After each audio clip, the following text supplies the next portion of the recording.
Chapter 209. Li Shimin was dumbfounded. Wasn't this the usual method used by banks? What was the use of bringing up such an old story? There was no need to do so, was there? If he were a businessman, would he take out the money he had stored in the cellar? No way. They wouldn't care about such a small amount of interest. Brother Zhang Feng, all the banks are doing this now. Do you think they would be stupid enough to keep their money in the imperial plantation? Moreover, the banks in many places are different. I know. These are not controlled by any one person. These are controlled by the dukes or the big families. For example, the 5 families and 7 families. I said before that it's a centralized power. Could it be that you've forgotten what I said? The reason why the emperor believes in your lame trick now is because I believe that he has wanted to do this for a long time.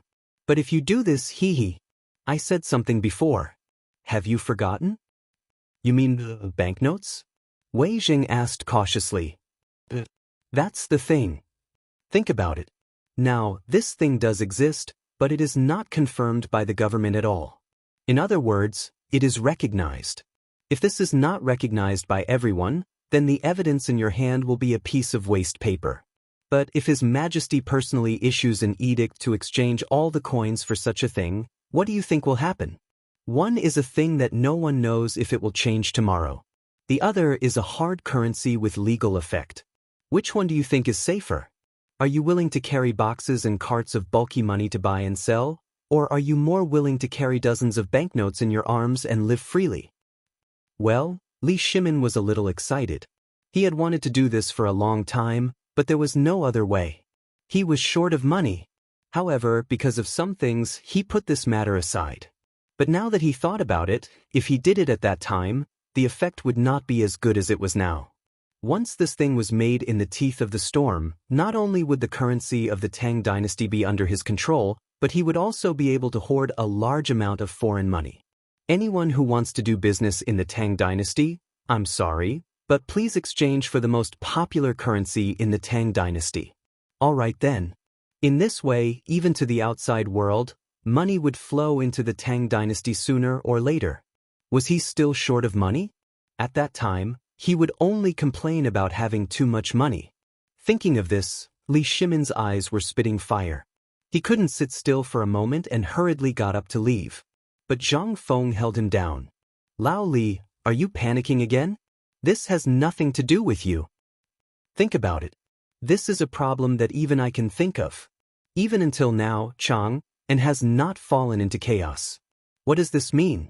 This means that the emperor has already thought of a countermeasure. Just stay calm and steady.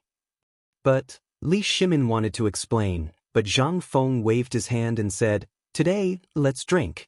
It's rare to see such good wild boar meat. I believe that even you can't eat so freely like this, right? There was something before, so you couldn't eat to your heart's content. Now that things are settled, let's eat freely. Otherwise, it won't be fresh tomorrow. Come on, Old Wei, let's drink. Ding.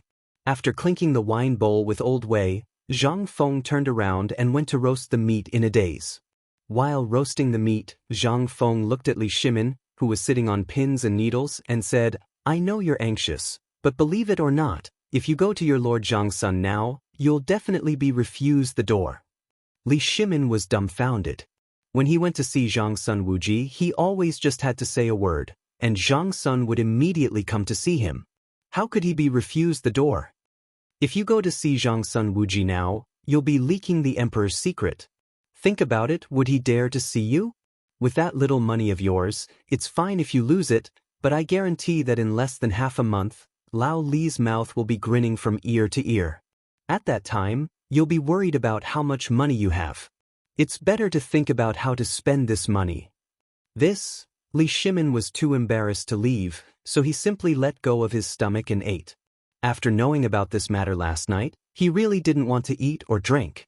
Just now, he was forced to drink a few bowls of wine, and his stomach was empty. Now, he was panicking with hunger. He couldn't help but ignore it. As long as he could deal with this matter, he might as well eat to his heart's content. While eating, Wei Zheng and Li Shimin were whispering something. Zhang Feng was also crazily roasting meat. In the summer, it was not a good idea to store the meat. He wanted to roast all the meat tonight and then bake it into jerky. This wild boar meat was good stuff. Although it was a little rough, if it was made into jerky, it was not much different from butter jerky. Moreover, in this era, who wanted to eat beef? Dream on. Zhang Feng was still thinking about whether or not to sell this thing called barbecue. This could be considered an additional source of income. Brother Zhang Feng.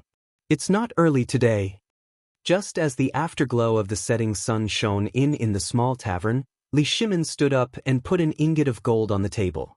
With Wei Zheng's support, he dizzily clasped his fist. He was about to leave. Seeing this, Zhang Feng waved his hand and said, "Wait." Chapter 210. In the end, Li Shimin and Wei Zheng each carried a large pile of barbecued meat and a large piece of wild boar meat and walked out of the small tavern.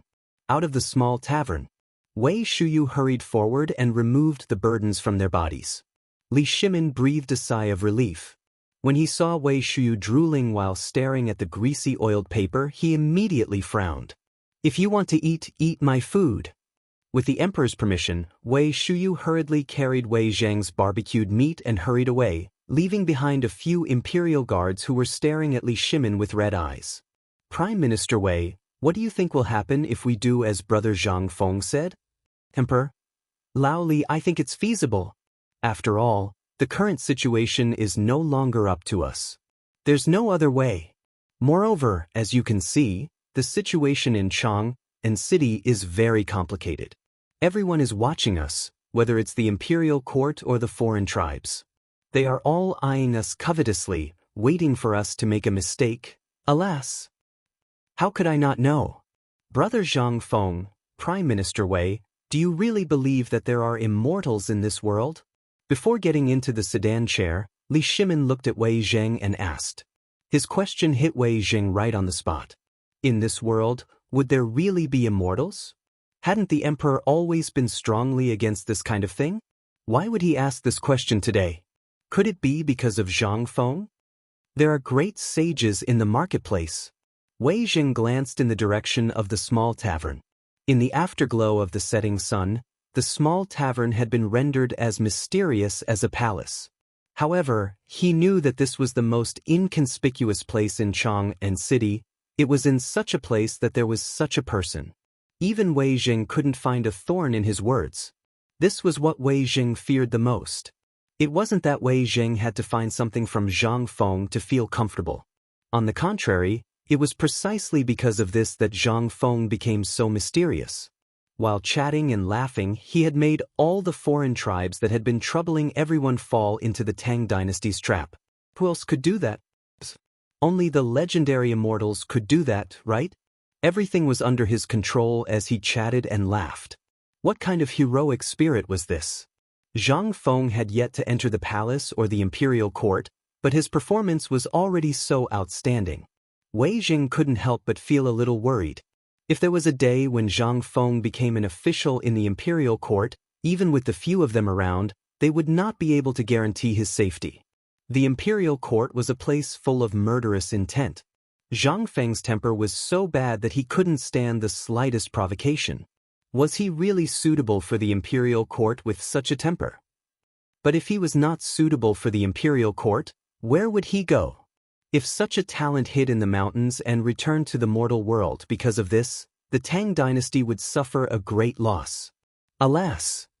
It seems that Brother Zhang Feng has made the right choice. But when will His Majesty let him enter the imperial court? Wei Zheng sighed. In the end, he followed the sedan chair and entered the depths of the palace again. Taiji Palace, Imperial Study. After a brief discussion with Fang Xianling and the others, Li Shimin entered the bedchamber with the help of Xiao Gizi and the others. At this time, it was already 9 o'clock in the morning, but Zhang Sun Wugo was still embroidering the upper of a pair of shoes meticulously, needle by needle. It seemed that this was a pair of men's shoes. The bright yellow shoes were embroidered with 2 rusted dragons playing with a pearl. A top-grade pearl was cleverly wrapped in the dense needle and thread, as if a real dragon had come back to life. Li Shimin quietly dismissed all the palace maids and eunuchs, and personally put the barbecued meat wrapped in oil paper on the table. Then, he took out the fine wine Zhang Feng gave him and gently filled 2 glass cups. The aroma of the meat and the temptation of the fine wine finally woke up Zhang Sun Wugo, who was immersed in the needle and thread. Looking at Li Shimin and the delicious food on the table, she sighed slightly. It seems that second brother has gained a lot tonight. Have you solved this matter? Nothing can escape the eyes of Maid Guanyin. Li Shimin shook his head and patted the chair beside him with his right hand. Maid Guanyin, come and drink with me. Empress Zhang Sun smiled, put down the needle and thread, and walked to Li Shimin's side and sat down. Looking at the delicious food, she said, I really want to see what kind of young man this is.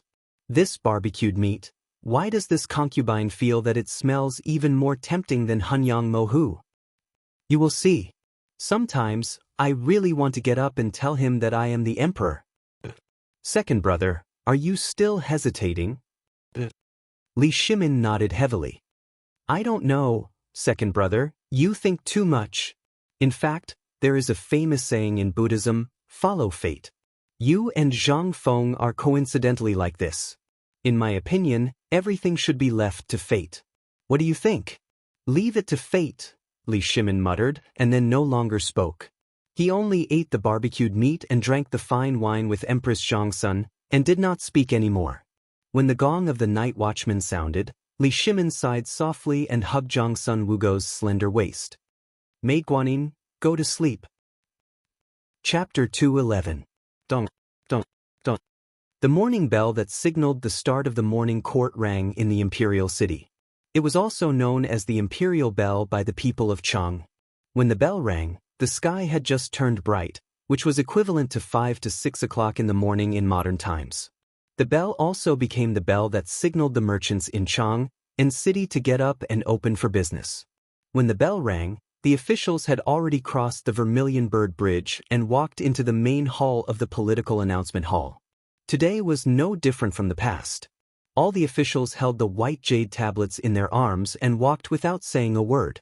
But today was different. This feeling was a warning in everyone's heart. Yesterday, everything that happened in Chang and Luozhou, Liangzhou, and other important trading places of the Tang dynasty was still known to all the officials. And today's morning court was destined to be a difficult battle.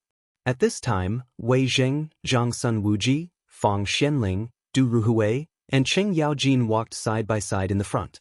But when they felt something strange behind them, they acted as if nothing had happened. Although Cheng Yaojin was illiterate, his lifetime of military experience had made him see a clue from the patrolling imperial guards and the actions of the Jinwu guards.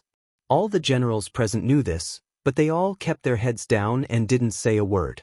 Cheng Yaojin glanced at Zhang Sun Wuji and the others. Finally, he sighed, lowered his head silently, and followed the crowd to the 99 steps of the political announcement hall. It seemed that the emperor had made up his mind last night. Today's political announcement hall, Cheng Yaojin could only silently mourn for the decadent diehards in his heart. Entering the political announcement hall, there were 18 big pillars in the hall with relief sculptures of coiling dragons on them. Oil lamps had already lit up the magnificent hall, but it looked a little dilapidated. Even the red sandalwood on the 9 steps to heaven's stairs under the emperor's dragon throne was obviously damaged. There was no money. This was all because of money. Cheng Yaojin glanced at the ministers who were staring at them with unfriendly expressions and snorted coldly in response. Not long after, when everyone was in position, Xiao Gizi's croaky voice rang out from behind the dragon throne at the entrance of the back hall. His Majesty has arrived. Officials, kneel and welcome. Everyone fell to their knees in unison, hugging the white jade tablet and shouting, Long live the Emperor! Rise! Li Shimin clasped his hands behind his back. No one could tell if he was happy or angry. After he sat down on the dragon throne, an official stepped forward and announced, Your Majesty, this subject has something to report. Li Shimin waved his hand. Approved. Your Majesty, there was a large-scale riot in Chang and city yesterday, and there were even faint signs of people rioting. Under the feet of the emperor, such a thing is a great crime of disrespect. This subject requests Your Majesty to investigate this matter thoroughly, give the people an explanation, and prove the dignity of the Tang dynasty. Li Shimin waved his hand and said, "Then, how do you think this matter should be dealt with? Who does the Ministry of Works think is behind this? Is it an outsider?" "Your Majesty, this subject has investigated this matter. It is not an outsider, but a member of our court." Li Shimin calmly glanced at Zhang Sunwuji, who was frowning, and said, "Tell me, who is behind this and what is their purpose?" "Your Majesty!" The official of the Ministry of Works hurriedly knelt on the ground, and then several other officials knelt and said, "This subject has been investigating this matter since yesterday, and found that this person has illegally expropriated the tax revenue of the Tang dynasty and used the imperial plantation to make money, which forced the imperial plantation to close down. Yesterday, this subject found out from the Chang and county government, officials at all levels, and merchants who benefited from this matter, which has caused dissatisfaction among the merchants in Chang and city. Most of the merchants are waiting for this matter to make a fortune." Li Shimin waved his hand and interrupted the man's words. He asked, "Jin just heard that someone was using the imperial plantation to wantonly amass wealth. Why are there merchants waiting here to make a fortune? If you don't tell me what's good or bad, Jin will definitely punish you for deceiving the emperor." When the crowd heard this, they were shocked. They hurriedly said one sentence after another. In the end, they really told the whole story. It seemed that this group of people was really fast in the face of benefits. Usually, when they were asked to investigate the tax revenue, they would delay it for a month or so. Unexpectedly, they were so concerned about this matter. Li Shimin smiled slightly. No one knew what he was planning to do. After waiting for a while, most of the Confucian officials were filled with righteous indignation. "Your Majesty, this person's intention is to be punished. Now that all the clans are gathered in Chang, if this scandal is exposed, the Tang dynasty will lose face. Your Majesty, stealing tax revenue is a serious crime, which is punishable by 9 exterminations. Your Majesty, please punish this person to correct the law of our country." "Your Majesty," Li Shimin's face gradually darkened. He shouted, "Then, the person you are talking about, is it me? Or someone else?" Chapter 212. Li Shimin's sudden outburst caused everyone to shut their mouths.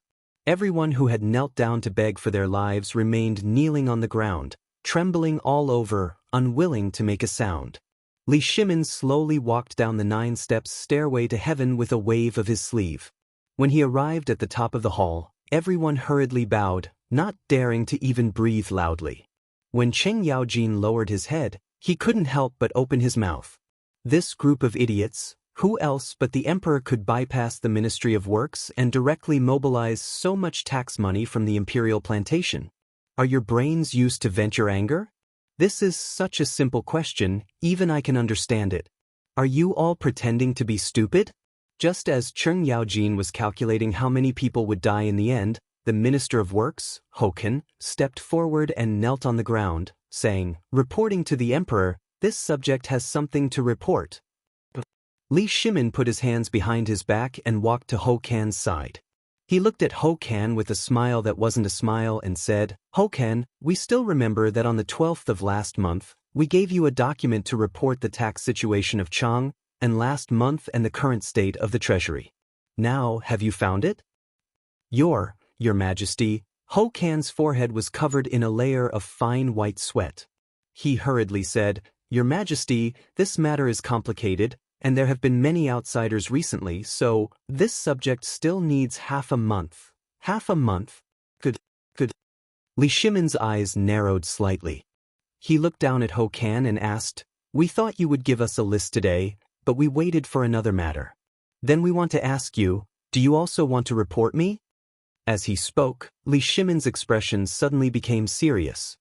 He looked around and said, "Then we want to ask, who else wants to report me?" Li Shimin's shout instantly made Hokan tremble.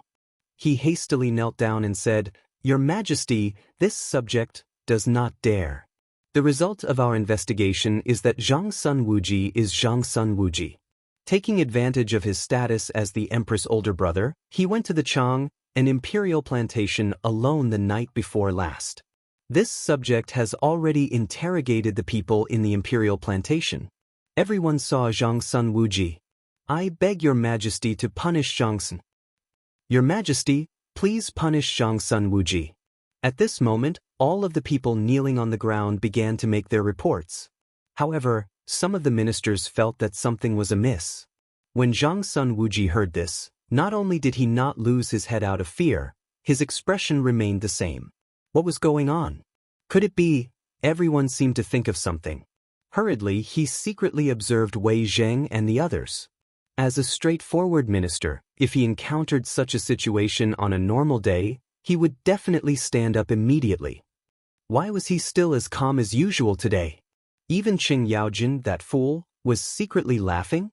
Why did Fang Xianling, Du Ruhui, and the others still look the same? Could it be that they were all involved in this matter? Or, in the end, all the ministers' gazes converged on Li Shimin. Could it be that this was really the emperor's doing? That was right. In the imperial plantation, the only person who could instruct the imperial plantation, other than the Ministry of Works who had the emperor's personal document, was the emperor himself. Could it be that Zhang Sun Wuji went to the imperial plantation that night because he received the emperor's secret decree? The more they thought about it, the more they felt that it was possible. At this moment, the emperor was looking at Ho Kan with a playful gaze. I once heard that the people in the marketplace said that the people in the imperial court were all good-for-nothings. Other than eating and waiting for death, they only know how to scheme against each other and fight for their own little interests. I didn't believe such rumors before. After all, they were false.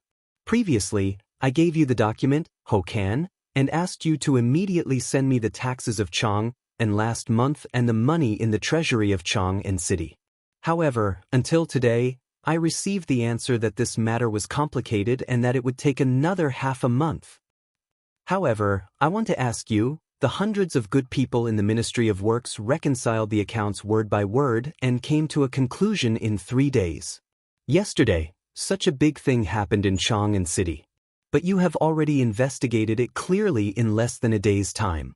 Then I want to ask you, Ho Kan, do you admit to your crime? Your Majesty, please spare my life. Your Majesty, please calm down. Lord Ho also did it for... Shut up. Li Shimin waved his sleeve. Do you think I'm that easy to fool? I want to ask you, is it wrong for me to want to see the money in my house? I want to know if all this is in the way of your interests, Ho Kan. Or you, Ho Kan, have embezzled the money in the treasury of Chang and city? I remember it clearly. Since last year, it was clearly recorded in the report that the treasury of Chang and city was more than 3,970 silver. Why did I ask Zhang Sun Wuji, the minister of the Ministry of Justice, to find only 31 million silver last night? And in the past few months, the taxes of Chang and city were basically postponed. Did the remaining taxes go into your pocket or someone else's? Your Majesty, please spare my life. I didn't leave my post without permission. I just secretly used some money for the birthday of the retired emperor. Li Shimin smiled playfully. He waved his hand and said, Zhang Sun Wuji, tell me the result of the investigation of the Ministry of Justice. Yes, Your Majesty. Zhang Sun Wuji stepped forward with a cold face and said loudly, since March this year, there should be about 60 million silver in the treasury of Chang and city. Chapter 213. What? How can there be so much? Oh my God. Why did the Ministry of Works announce that there are less than 40 million taels? Where did the remaining 2,000 taels go? Oh my God. The taxes in the treasury are the lifeline of the Tang dynasty. Your Majesty, it's a capital offense. This is a capital offense. Ho Kan panicked. Under the reprimanding of the ministers, he hurriedly explained, Your Majesty, the taxes are there. I just haven't sorted out the accounts yet. Enough. Zhang Sun Wuji smiled coldly. Lord Ho, I believe you were preparing to fill the hole yesterday, right? After all, it's only been half a year. With your ability to embezzle more than 10,000 taels of tax under the emperor's nose, you definitely can't fill it up in a day. Half a month. In your document to the emperor, you said that you needed half a month. I believe you were planning to fill the hole in half a month, right? But did you forget that the emperor would suddenly want to check the treasury? Zhang Sun Wuji looked at Ho Ken indifferently, then knelt on one knee and took out a bill from his chest. He said loudly, "Your Majesty, I have a copy of the accounts of Ho Ken's various businesses in the past 3 months. Please take a look, Your Majesty." What? The Ministry of Justice actually found evidence of Ho Ken's crimes. If that's the case, doesn't that mean a capital offense? A capital offense. How dare you, Ho Ken? Do you still want to quibble? Take advantage of the fact that His Majesty hasn't gotten angry yet and quickly admit your mistake. Perhaps His Majesty will spare your death sentence for the sake of Marquis Ho. Wei Jing raised his Buddhist sleeves and scolded Xiao Gizi as he handed the bill to him. Lord Ho, admit your crimes. Otherwise, you will really have your entire family executed. Lord Ho. Ho Ken, the ministers of the Ministry of Works and those who had connections with Ho Ken, or even those who had business dealings with him, panicked and hurriedly asked Ho Ken to admit his crimes. Your Majesty, I admit my crimes. Of course, Ho Ken knew that if this booklet was opened in front of Li Shimin, what awaited him would be the execution of 9 generations of his family. In the end, Li Shimin did not open the booklet. He waved his hand indifferently. Jin Wu guards. Send Ho Ken to the Supreme Court and have him wait for interrogation. He knew that if the investigation continued, more than half of the people kneeling on the ground would deserve to die. But now he knew that if he killed all these people, then it was also very difficult for him. Actually, he knew that the booklet Zhang Sun Wuji handed over was not evidence of his crimes. How could he have the time to investigate within a day? To be able to find out the amount of money deposited in the treasury overnight had already expended a large number of people. If they continued to investigate, then forget it. Since Ho Junji was involved, Li Shimin could not bear to do it. With a wave of his hand, he dejectedly said, "Ever since the founding of the Great Tang, we know that many of you have strived so that the Great Tang can walk out of its current predicament, but how could we not know that everyone has their own selfish motives? We have never asked about these matters. Why is that? For the sake of face. After the Wei River, the foreigners have always been eyeing our Tang dynasty covetously. We also know that this meager amount of money is a little tight for all of you. Thus, we have always turned a blind eye to your businesses. Why did we do this? This subject is guilty." How could the officials still dare to stand after hearing this? They hurriedly kneeled on the ground, and some of them even wanted to cry out loud. But who was really crying and who was faking it? Only the benevolent could see benevolence. Li Shimin did not say anything. As if he did not see the officials, he continued to speak as if he was sleep-talking. Actually, how could we not be worried about this matter? Do you know that because of this matter, every night when I wake up in the middle of the night, I think that the court robes you all wear are all made of the best golden silk? Do you know how much effort we have put into feeding the people of the Tang dynasty? What kind of place is the treasury? It is the lifeline of our Tang dynasty. You dare to touch it? What is the difference between you and those foreign barbarians? You are gnawing on the flesh and blood of the people of our Tang dynasty. Li Shimin looked up at the political announcement hall and pointed at it. Come and take a look. This is the political announcement hall of our Tang dynasty. It is the place where we issue every order. Look, are they more dilapidated than your study?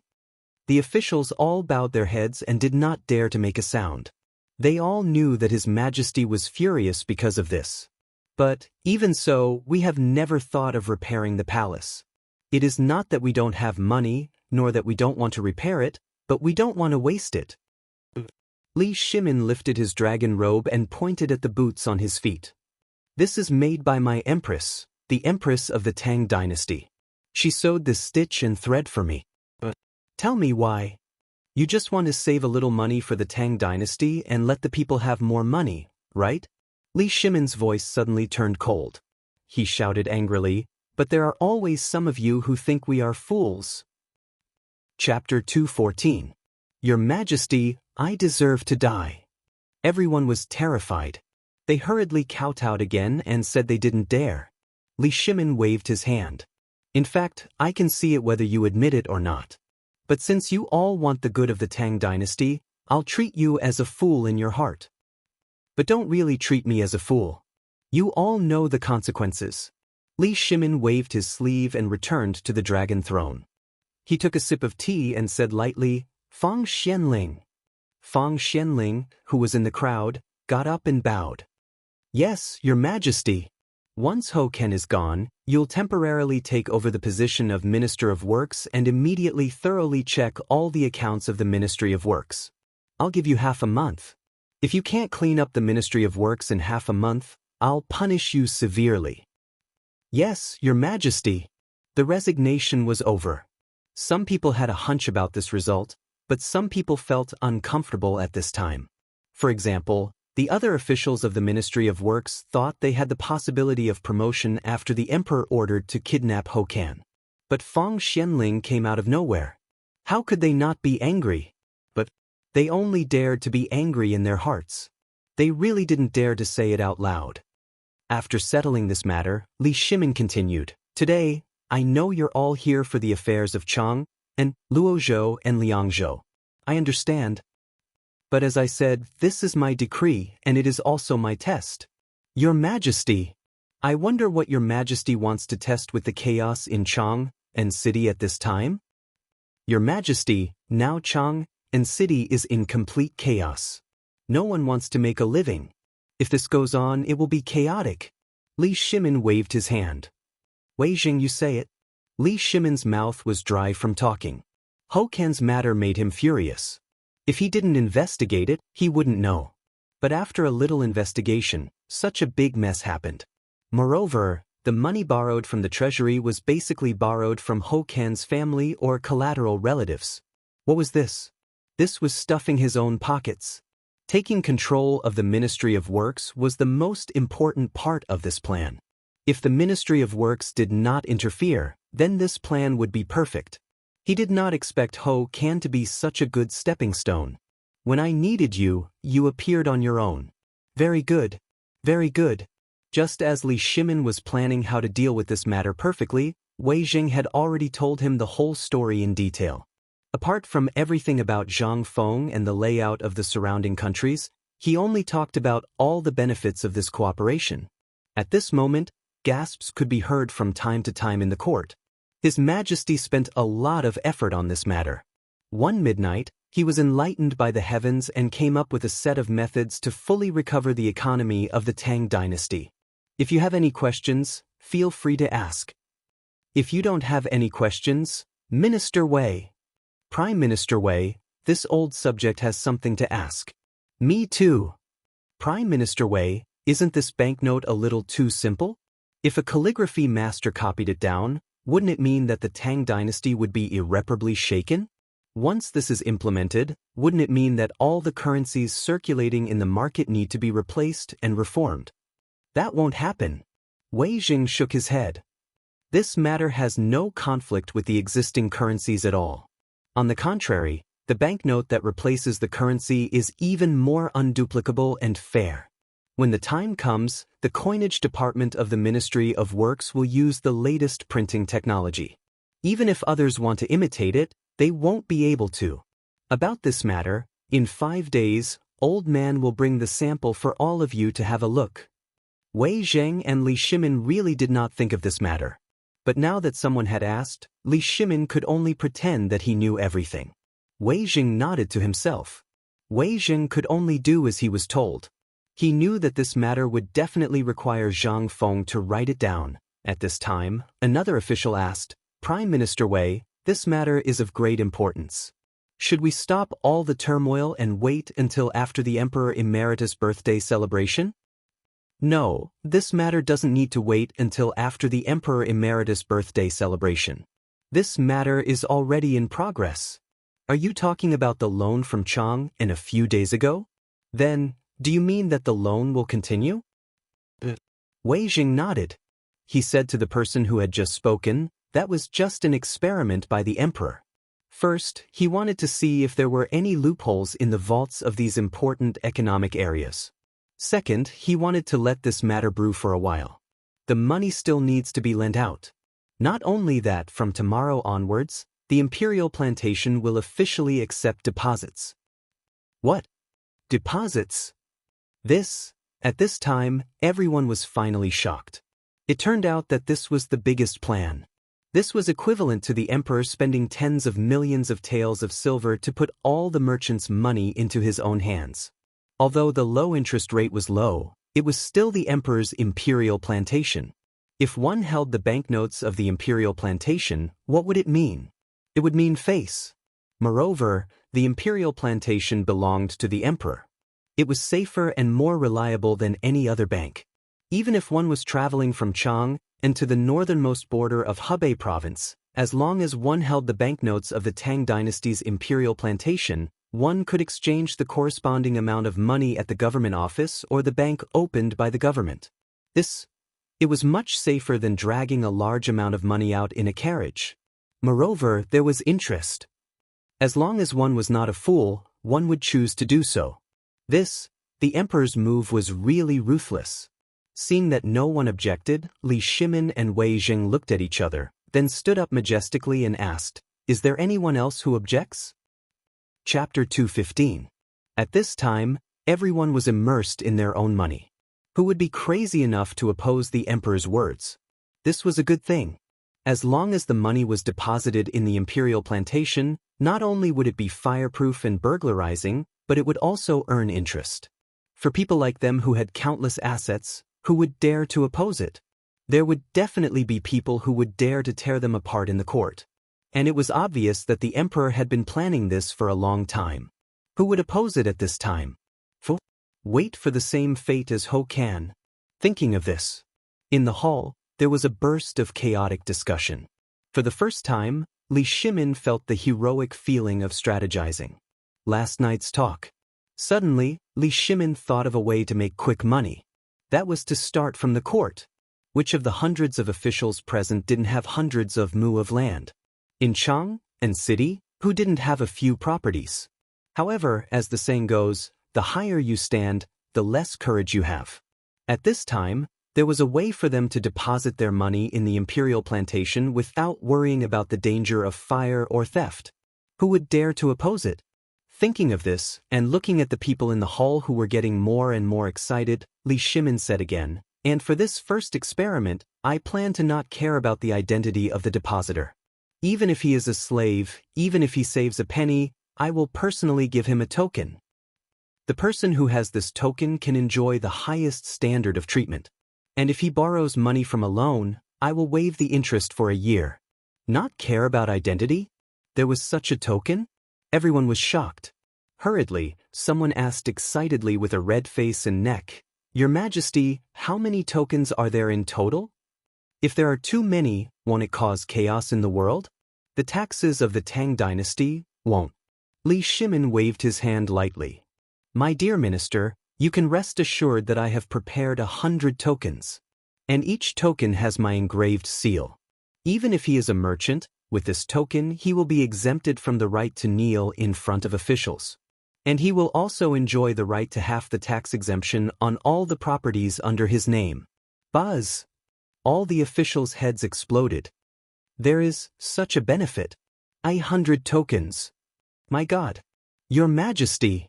This old subject has something to report. At this moment, the red-robed official stood up excitedly and shouted. Instantly, everyone couldn't help but look at that person. It was the chief of the Dragoner Temple. Li Shimin waved his hand. "Summon him," the Minister of Agriculture asked. "I'm not talented, but if the people in the imperial court want to save money, do they have this token?" Li Shimin smiled. "Lu Xingwang, I remember that you don't have much money left in your salary, right? However, the Sinangsi temple seems to be a little rich. I won't ask. As long as you save, even if it's just 1 tael of silver, I will give you a token." "Thank you, Your Majesty." Lu Xingwang was so excited that the booklets on his face squeezed his eyes into slits. He hurriedly kowtowed. However, Li Shimin waved his hand and said, "But when you save money, the Ministry of Works will check the accounts of all your properties. This is an explanation to me.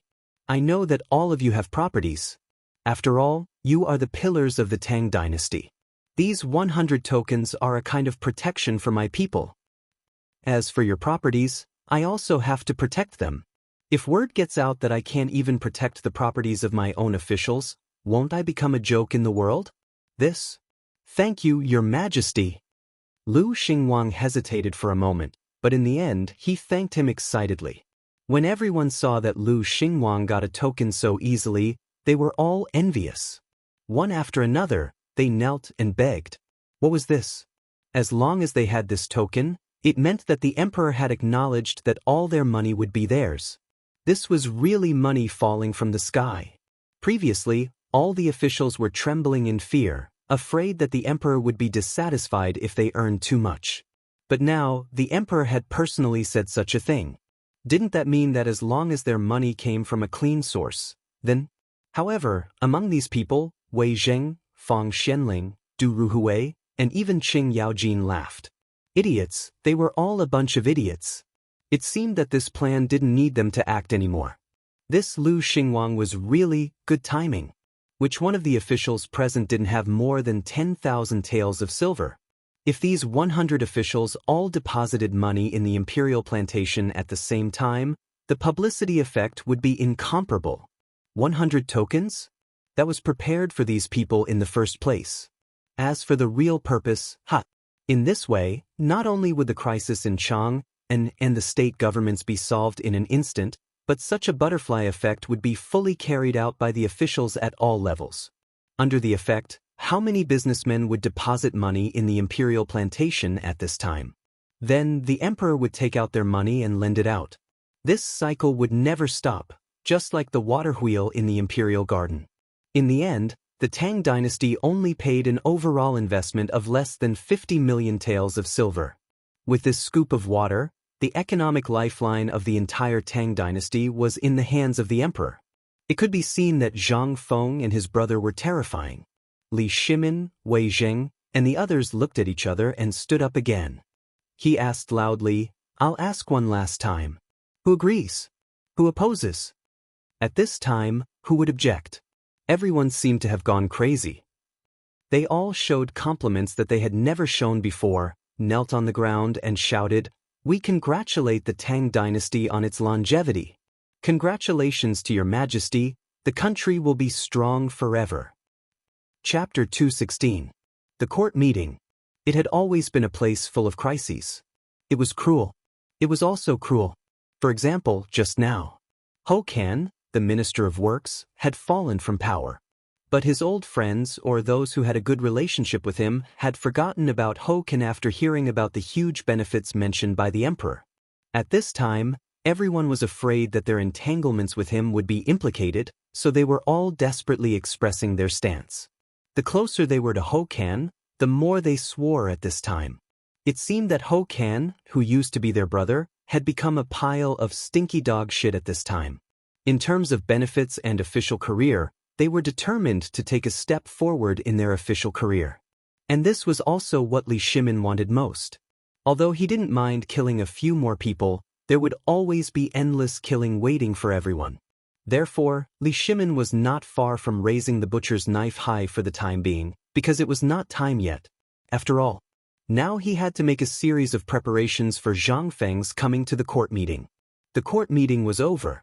They were no longer in a daze like they used to be. Every official seemed to have been injected with chicken blood.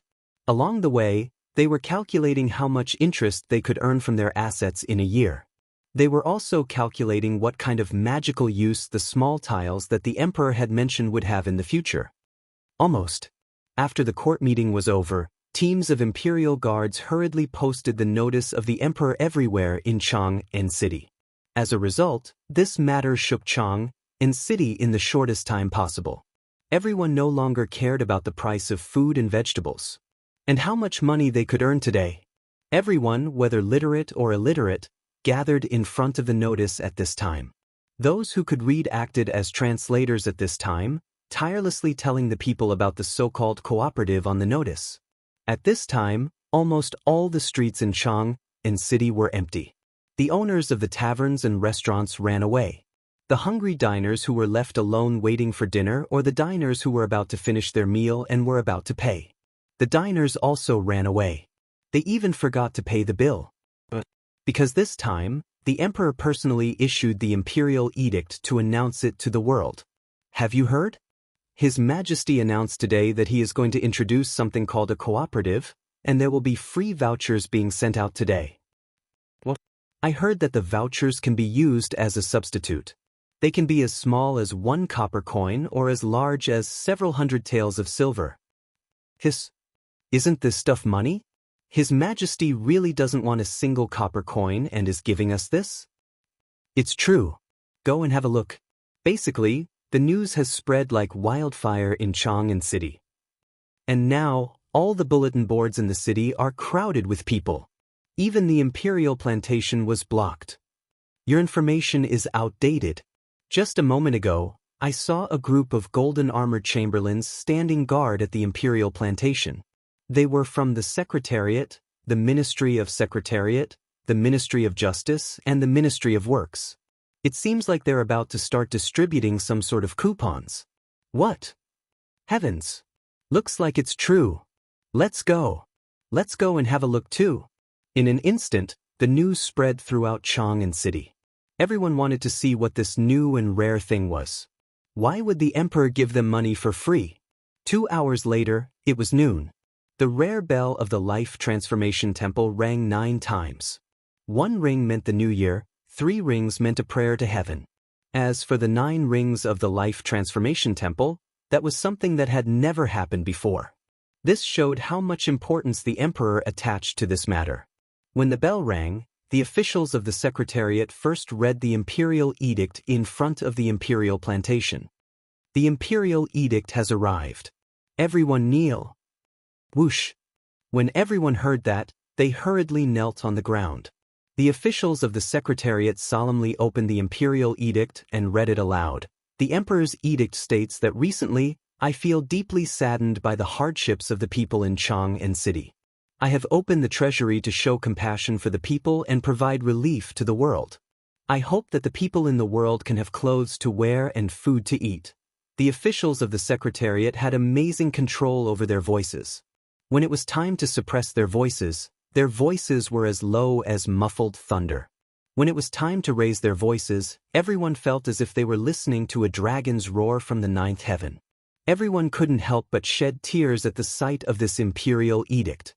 The imperial edict was read out. Everyone cheered in unison. Long live the emperor! The emperor is wise. The officials of the Secretariat waited for the crowd to stop shouting before the officials of the Ministry of Justice and the Ministry of Works read out the edict.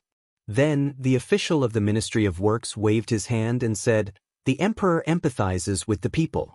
Those who have saved money will receive a token from the emperor to ensure the safety of your wealth." What?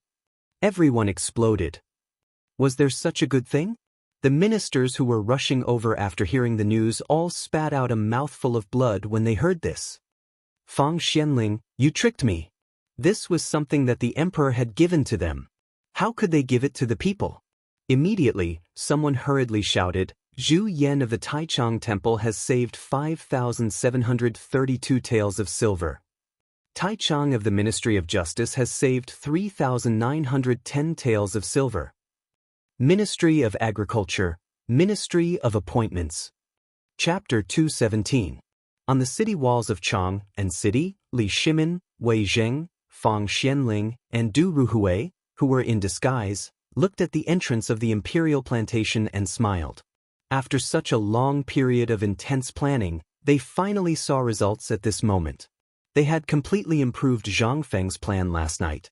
Li Shimin and Wei Zheng had thoroughly analyzed the situation of the officials in the imperial court and combined it with Zhang Sun Wuji's investigation of Ho Ken to come up with this plan. However, the effect was very obvious. Even Li Shimin was shocked. So this is my subject. If it weren't for Brother Zhang Feng's plan, I wouldn't have known that my officials are so rich. In just half an hour, these officials have saved almost a few 100 million yuan. Ha! Li Shimin smiled bitterly, but he also smiled like a wise man. When everyone heard this, they stood up and congratulated, Congratulations, Your Majesty. What's there to congratulate? Why don't you want to save some money? This? Your Majesty, you know our family background. We don't have the money to save. Wei Jing blushed and said. Ha! Li Shimin also laughed when he heard this. When this is over, I will remember to give you the money. After all, this idea was thought of by our brother, Zhang Feng. Thank you, Your Majesty. When the four of them heard this, they hurriedly thanked him. Li Shimin waved his hand and said, We're out of the palace. Don't do this again. Be more natural. Only then did everyone return to normal. They looked at the situation below the city walls and thought. The emperor had said that after this matter was over, there would be a reward. Did that mean that they could forget about their previous mistakes? Moreover, they had been involved in this matter from the beginning to the end. They definitely knew how much wealth would be accumulated after this matter was over. When that time came, money would just be a number to them. How are you going to spend tens of millions? I'm just asking what you're going to buy. Thinking about the future, a smile appeared on everyone's face. Lao Li, are you guys here to watch the show too? At this moment, a familiar voice caused Li Shimin to be slightly stunned. But in the next moment, his expression changed as he turned around and laughed. Ha, how could I forget you? Brother Zhang Feng, are you here to join in the fun? The person who came was Zhang Feng, who had come to join in the fun. How could Zhang Feng not know about such a sensational event in Chang'an City? When he first heard this, Zhang Feng thought there was something wrong with his ears. Then, he grabbed the old scholar who was running back and forth. Only then did he realize that the emperor had investigated the Minister of Works in such a short amount of time. He also didn't know what kind of ability the emperor had used to get so many officials to agree to this matter. Now it seems, this emperor was really not an ordinary person. This was to trap all the officials in a tight spot. The key point was that this group of people still didn't know and foolishly thought that this was the emperor's favor. They didn't know that if they made a mistake, then the money in the emperor's pocket would still belong to them. It seemed that these officials were attracted by the interest and the token, but they didn't know that they had already fallen into the trap. Brilliant. That's King amazing. Zhang Feng looked at Fang Xianling and Du Ruhui, who were somewhat unfamiliar, and asked doubtfully, These two old gentlemen are… Oh, look at me, I'm confused. Come, Brother Zhang Feng, let me introduce you. Wei Jing took the initiative to volunteer. He pulled Zhang Feng and pointed at Fang Xianling, who was squinting and observing him, and said, This old guy is Lao Li's butler. You can call him the accountant. That one's surname is Du, you can call him Old Du. Hearing this, Zhang Feng clasped his fist. I've heard Lao Li talk about his butler before. It's really better to meet him in person than to hear about him. This temperament, one look and I can tell that he's a scholar. Zhang Feng's name resounded like thunder in Fang Xianling and Du Ruhui's ears. At this time, seeing the real person and being flattered so politely by Zhang Feng, Fang Xianling was very happy. He hurriedly bowed like a Confucian scholar and said, I've often heard about Brother Zhang Feng's matters from the old master. Your deeds are really unprecedented. Haha, old gentleman, you flatter me. After saying this, Zhang Feng grabbed Du Ruhui's hand and said excitedly, This must be the old Du that Lao Li and old Sun often talk about, right? Actually, when had he ever heard them talk about him? They were just being polite. But this was the first time they met. And he was someone who was together with Lao Li. For Zhang Feng, who had always been friendly, this was not a problem at all. After looking at the city wall with Wei Zheng and the others for a while and seeing the patrolling city guards coming over, they hurriedly slipped down the city wall and came to Zhang Feng's little pub. Zhang Feng familiarly entered the kitchen and started cooking. Fang Xianling and Du Ruhui looked at the calligraphy on the wall and were shocked. Although the words were not beautiful, it was still okay. But the artistic conception in the poem, that was… At this time, Zhang Feng came over with wine and dishes. The two of them did not ask much. Zhang Feng poured wine and then clinked glasses with everyone. He looked at Du Ruhui and said, Old Du, why do I feel that you look so familiar? You seem to be someone. Chapter 218. Zhang Feng's words instantly made Li Shimin and the others tense up. Li Shimin seriously suspected that Zhang Feng had found out about them when they knelt down just now. If that was the case, it would be difficult to handle. Li Shimin was hesitating whether to tell Zhang Feng his real identity.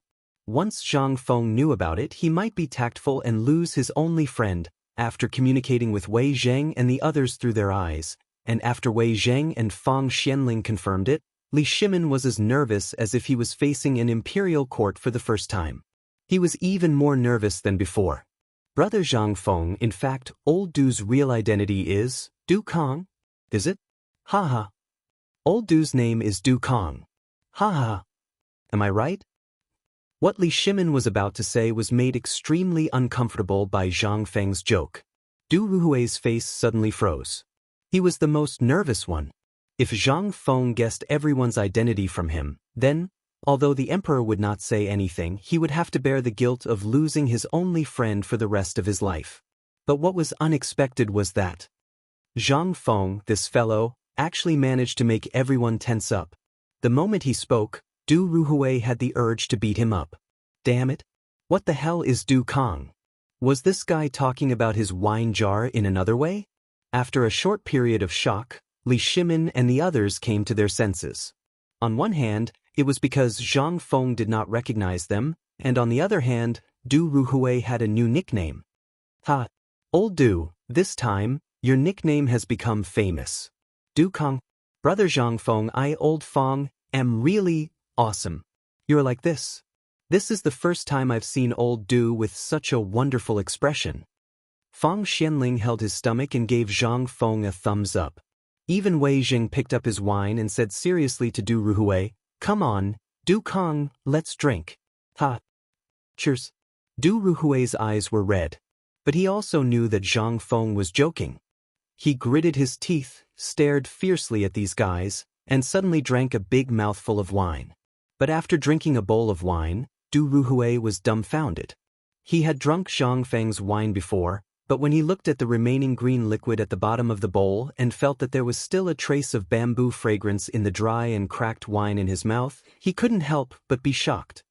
Brother Zhang, this wine, Old Du. Didn't I say you looked like someone? What do you think? Look, doesn't he look like Old Shen who drinks like his life?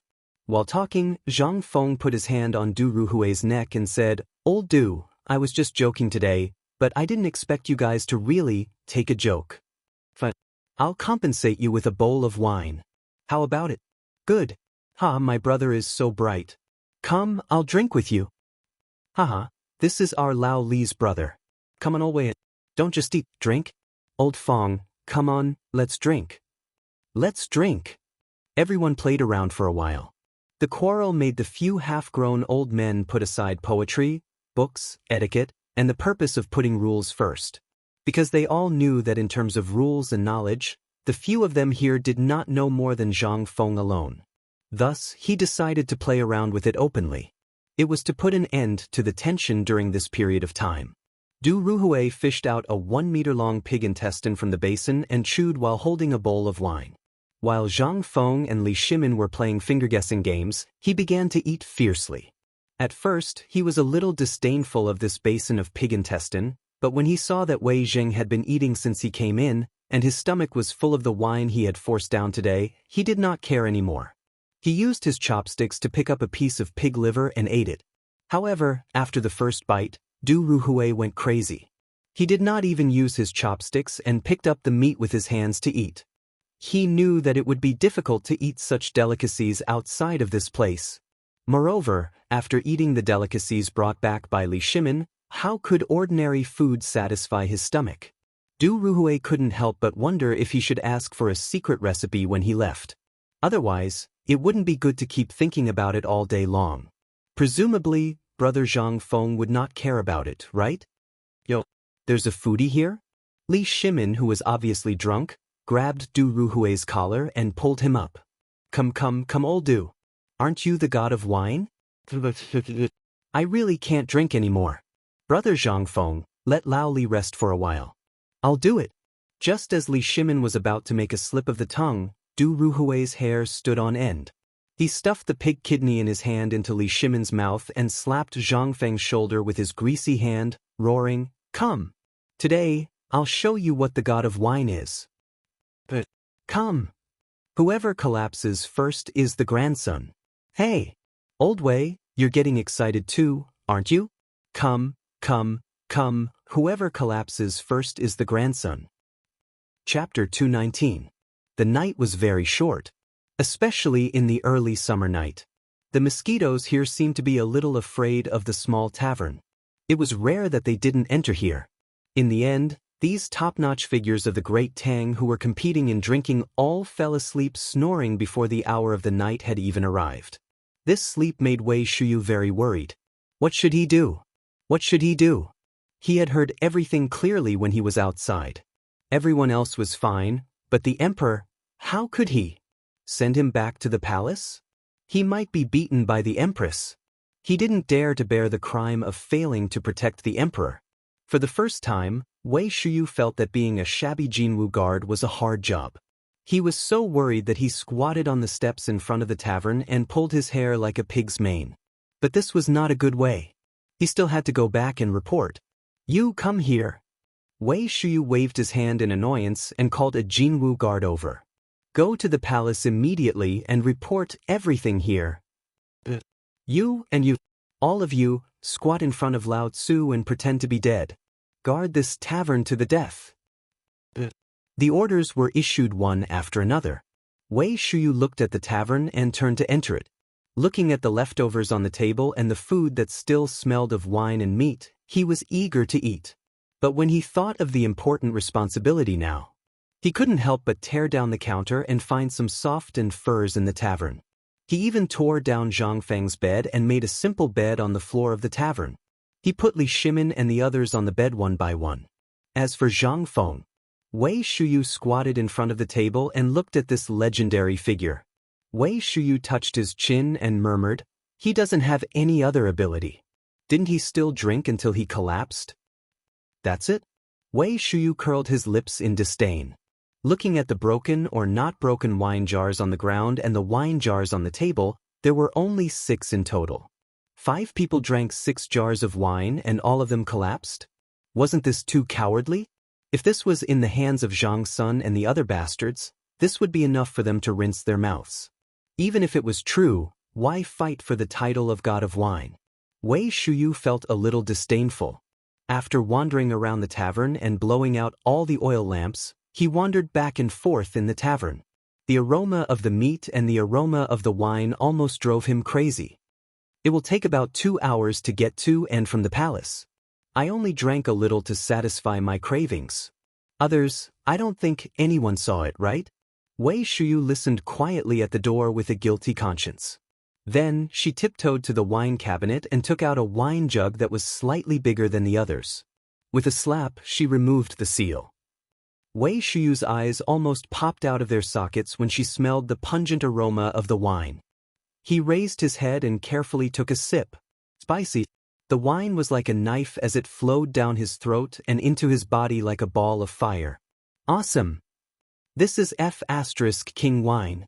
Wei Shuyu sighed happily. The strong smell of the wine made him feel as if he was breathing out a ball of fire in the dark.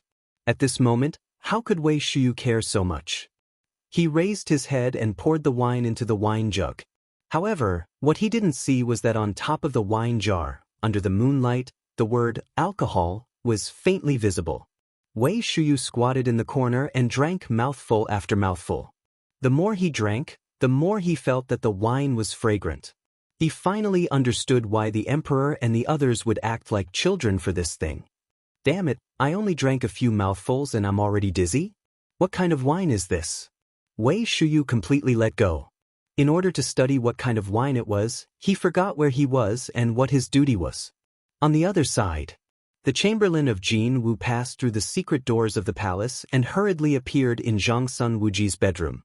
Report. Urgent report.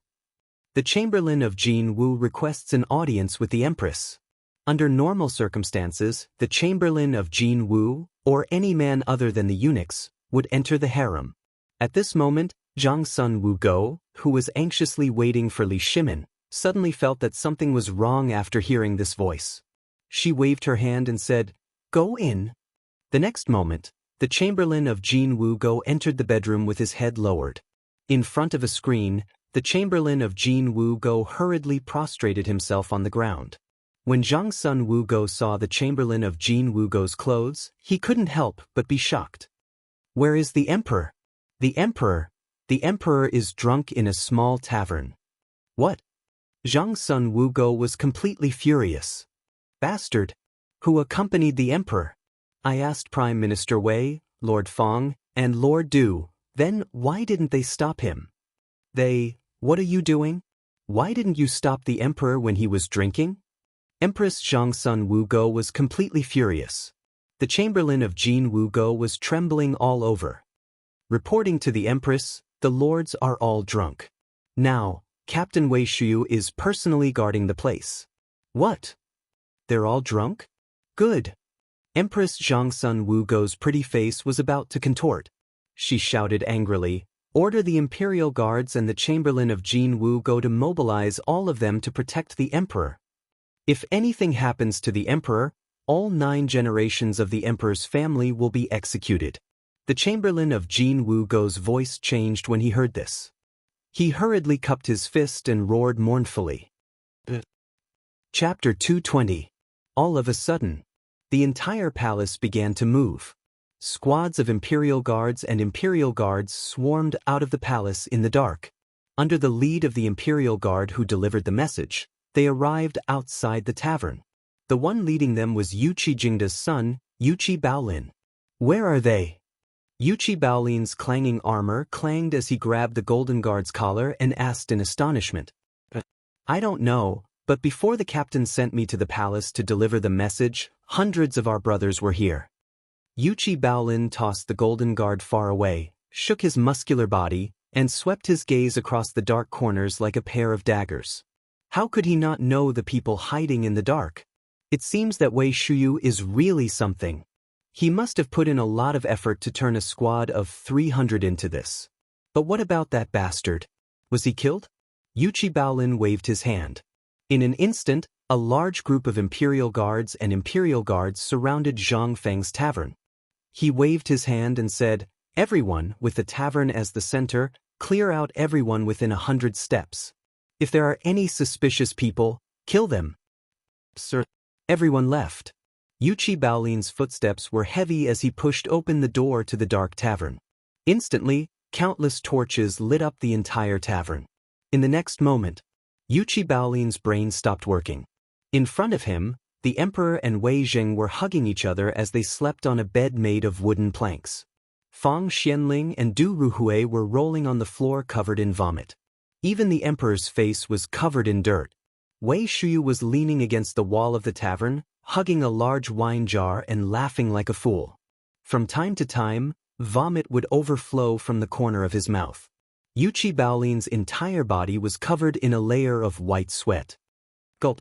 Swallowing hard, Yuqi Baolin hurriedly shooed away the people who were about to enter the tavern.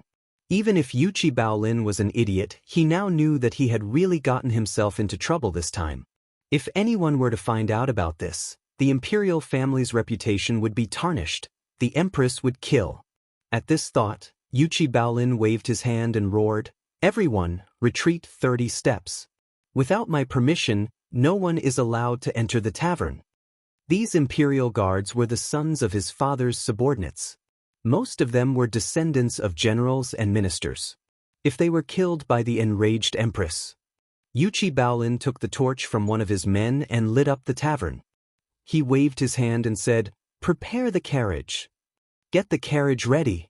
Are you all idiots?" Then he hurriedly carried Li Shimin and the others and placed them on the carriage one by one. Looking at Wei Shuyu, who was leaning against the corner of the tavern and laughing like a fool, her chest covered in vomit, Yuqi Baolin was furious. He viciously kicked her in the face while she was still laughing like a fool. After making arrangements for the emperor and the others, Yuqi Baolin roared, "Men, drag this bastard away." Reporting. Lieutenant Yuqi, we've discovered a secret Turkic stronghold next door. What should we do? What? F***CK. Yuqi Baolin had been preparing to clear the streets and escort the emperor and the others back to the palace. But when he heard this, his legs almost gave out from under him. *CK. There's a secret Turkic stronghold right next door to this tavern? *CK. What if *CKU? Then what are we waiting for? Lao Tzu has already wiped them out. Drag them back and interrogate them. *CKU. Are you an idiot? *CK off. *C it's over. King hell, what sin have I committed? Why did I have to work tonight? Yuchi Baolin looked up at the sky and sighed. He wanted nothing more than to slap his own mouth. This time, even if nothing happened to the emperor, he would not be able to escape the beating he would receive when he returned. Even if it was a secret Turkic stronghold right next to the emperor, he would still die. Yuchi Baolin looked at the darkness sympathetically. He could not help but roar, "Stop hiding! Get the King hell out of Lao Tzu! Tie these idiots up for Lao Tzu! Lieutenant Yuchi, what's the meaning of this? We're under orders." Slap. Some of the Imperial Guards protested and struggled, but Yuchi Baolin slapped them with the back of his hand and they fainted. He really wanted to slap these idiots until they fainted. That might save their lives. However, while wishes were beautiful, reality was cruel. Yuchi Baolin glanced at Zhang Feng, who had slipped from the table to the floor, and sighed. "Kid, what magic do you have that even the emperor is willing to treat you as an equal?" The gong at 1 in the morning slowly sounded. However, the security of the imperial city was suddenly strengthened countless times in this silence and darkness. It was to the extent that after Cheng Yaojin received the secret order from the Tao Empress, he personally led his subordinates into battle and guarded the emperor and the others as they entered the Taiji Palace. In the palace, Zhang Sun looked at Wei Shuyu, who had been awakened by buckets of water, and shouted with a fierce expression, "Wei Shuyu, do you admit to your crimes?" Chapter 221. Wei Shuyu's mind was in a mess. He felt like his head was about to explode. He clearly remembered that he had only drunk a little wine. Had Lao Tzu's tolerance deteriorated? However, at this moment, he suddenly heard a voice that terrified him. The Empress? Wasn't the Empress in the palace? What was going on? Wei Shuyu felt as if he was being held up and Yuchi Baolin was whispering something into his ears. Zhang Sun stared at Wei Shuyu speechlessly and waved her hand angrily. "Tie him to the pillar at the door and let him sober up." "Yuchi Baolin, you said that there's a secret Turkic stronghold next to the tavern?" Yuchi Baolin hurriedly replied, "Yes, Your Highness. I've already captured the Turkic stronghold and it's underground. I don't care what methods you use, but you must investigate this matter before His Majesty wakes up tomorrow." And old General Cheng. When Yuchi Baolin's men had summoned Cheng Yaojin had already found out about the entire situation. Now that he heard the Empress calling him, Cheng Yaojin gritted his teeth and feigned ignorance. "Your Majesty, let me ask you, are you sure you've already removed the Imperial Guards next to the tavern?" "I did arrange for some men, but His Majesty was afraid that it wasn't safe and personally replaced the Imperial Guards." "Then what's going on?" Zhang Sun slammed the table angrily and shouted, "Then tell me, what should I do if something happens to His Majesty tonight? What if the Turkic people next to the tavern find out about His Majesty's identity tonight?" "Your Highness, please calm down." Cheng Yaojin threw everything to the emperor. "I don't know about this. Perhaps this Turkic stronghold only appeared recently. We didn't hear anything about it when we investigated in the past. Hey, idiot Yuchi, why don't you King tell me, did you find anything useful?" Cheng Yaojin was anxious. He kicked Yuchi Baolin's buttocks viciously and roared. Yuchi Baolin grimaced in pain from the kick. However, he didn't dare to lose his temper and said hurriedly, "Your Majesty, General Cheng, I've asked the people around. A man surnamed He who had met Zhang Feng said that Zhang Feng had noticed this stronghold as early as half a month ago. And I also know that this stronghold usually starts its activities as a gambling house after midnight. Since the establishment of the cooperative, very few people have been active on the ground in this stronghold. So, what happened tonight, probably didn't spread out." "What do you mean by probably?" "As the commander of the Imperial Guards, You are responsible for this matter. Tomorrow, after His Majesty hands down the punishment, you will go to the Ministry of Justice to receive 30 strikes. Empress Zhangsun left angrily with a wave of her sleeve. After all, the emperor still needed to be looked after. It was only after the empress left that Yuqi Baolin and Qing Yaojin heaved a sigh of relief. Damn it, you little bastard, why didn't you inform Lao Tzu about this? Qing Yaojin grabbed Yuqi Baolin's ear and roared. It was so painful that Yuqi Baolin almost burst into tears. He was already very unlucky. Now that Qing Yaojin was venting his anger, what else could he say? What did he dare to say? He didn't know what His Majesty would do when he learned about this matter tomorrow. Right now, he had already recorded 30 strikes of the paddle. Damn it, if His Majesty woke up tomorrow, damn it, General Qing, stop pulling, it's going to break. If you want to blame someone, blame that bastard Wei Shuyu. It's all his fault. If he didn't inform Her Majesty first and cause her to be furious, how would I know about this? Her Majesty was furious at that time. She thought that since Wei Shuyu was around, nothing would happen. Who knew that bastard would steal wine and drink it?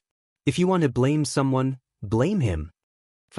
Qing Yaojin kicked Yuqi Baolin hard and let go, causing Yuqi Baolin to fall flat on his face. Tomorrow? Tomorrow, we'll all have to wait to be beaten. Qing Yaojin said something ambiguous and left in a hurry. Yuqi Baolin was left in a mess. The next morning, Zhang Feng shook his head like a bucket and groggily got up from the floor. When he opened his eyes, he was dumbfounded. Was this still the tidy and shabby little tavern? Was this AF** King Thief? He saw that the counter had been dismantled and thrown haphazardly on the floor. The tables and chairs were still intact, but, damn it, who could tell me who drank Lao Tzu's wine? Damn it, that's going to kill me. Zhang Feng squatted on the floor and looked at the half-full jar of wine, rubbing his head hard. He remembered that the counter was still intact at the end last night. Could it be that in the end, Old Li and the others got drunk and took the alcohol out to drink? But Lao Tzu's quilt? What was going on? In the end, Zhang Feng put his hands together and prayed, "Gods and Buddhas, please protect Lao Li and the others and don't drink to death." Chapter 222. The Scorching Sun. Especially the scorching sun in June. Behind the horizon, he tried his best to spew out the anger that he had been suppressing for an entire night. It was as if he wanted to barbecue the earth like an iron plate. The palace. It was quiet. Every palace maid and eunuch looked as if their buttocks were on fire. They lowered their heads and hurriedly ran for their lives. Especially the palace maids and eunuchs who were washing the floor in front of Taiji Palace. At this moment, even the slightest sound of footsteps would make them tremble. Cough, cough, cough. Cough, cough, cough. Wei Shuyu slowly woke up with a hoarse cough. However, his head felt as if it had been kicked by a horse's hoof. At this moment, he really wanted to split his head open and dig out the broken things inside. "Someone, bring a bowl of water for me." Wei Shuyu habitually yelled, but everyone treated it like a fart. No one paid any attention to her. When Wei Shuyu felt that her hands and feet were trapped, she opened her eyes in a daze. The familiar plaque of Taiji Palace, the familiar palace maids, but who the hell told Lao Tzu why was Lao Tzu tied to the pillar? Who the hell tied Lao Tzu to the pillar? Hey, are you King Deaf? CK. After shouting a few times, Wei Shuyu's throat hurt even more. Seeing that everyone was ignoring him, he finally realized that something was wrong. What did Lao Tzu do last night? That's right. Didn't I accompany His Majesty to the tavern yesterday? What the hell, why am I here? Finally, Wei Shuyu panicked. At this moment, a playful voice came from behind him. Yo, you're awake? Master Wei, it's Master Wei. You're drunk and still want Lao Tzu to serve you. Awesome. Zhangsun, dressed in a white robe, slowly chewed a weed in his mouth. He looked at Wei Shuyu and shook his head. Looking at him, Wei Shuyu really wanted to tear his mouth apart. But now, he had to admit defeat. Otherwise, who the hell would know what was going on? Zhangsun, what's going on? Whoa, don't you know what's going on? Zhang Sun moved closer to Wei Shuyu as if he had discovered something interesting. How was the wine last night? Even better than the wine in Windward? Right. Wei Shuyu remembered. Last night, he had been guarding the drunk emperor, Fang Xianling, Du Ruhui, and his father. In the end, he seemed to have found some good wine and then, gulp. On Wei Shuyu's forehead, large drops of cold sweat could not help but emerge. With a sobbing tone, he asked, Master Zhongs, please stop fooling around. Tell me what's going on. Also, what happened to His Majesty and the others? You only think of His Majesty now? Grandson Wei, you've King caused Lao Tzu so much trouble. At this moment, Yuchi Baolin, who was being carried, walked over with his buttocks sticking out in pain. Looking at Wei Shuyu made him angry. 30 planks. Not even a single one. Damn it, he would not be able to walk for at least half a month. Damn it, it's all this grandson's fault. The more he thought about it, the angrier he became. Yuchi Baolin pointed at Wei Shuyu and shouted, Damn it, you can't drink horse piss. When was yesterday? Were you a King servant? A servant drinking? Why did you King hide and drink? Are you King stupid? Why did you call someone back to tell the Empress? Damn it. If it weren't for you, would Lao Tzu have been beaten? Yuchi Baolin felt extremely wronged. He pointed at Wei Shuyu, who was still in a daze, and scolded him. Wei Shuyu was dumbfounded. There was only one last sentence left in his mind. Damn it, it's over. This time, it's all King over. Thud thud thud. However, at this moment, a series of clanking sounds rang out. Yuchi Baolin was so frightened that he hurriedly urged the eunuchs carrying him to run away. Zhang Sun also picked up his spear from the ground and stood in front of Wei Shuyu with a solemn expression, looking straight ahead. Brother, please restrain your grief. On this day next year, I'll burn paper money for you.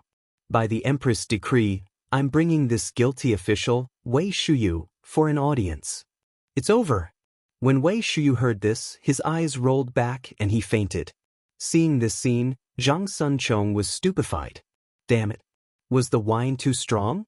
Or was this grandson too good at pretending? Damn it. But he did not dare to think too much. The Empress' personal guards were here. How could he dare to fart? He obediently slipped away after they took Wei Shuyu away. He did not dare to provoke the Empress at this time, even though she was his aunt, because his aunt liked to take revenge on her relatives on the other side. Outside the bedchamber, Wei Zheng, Fang Xianling, and Du Ruhui knelt in a row.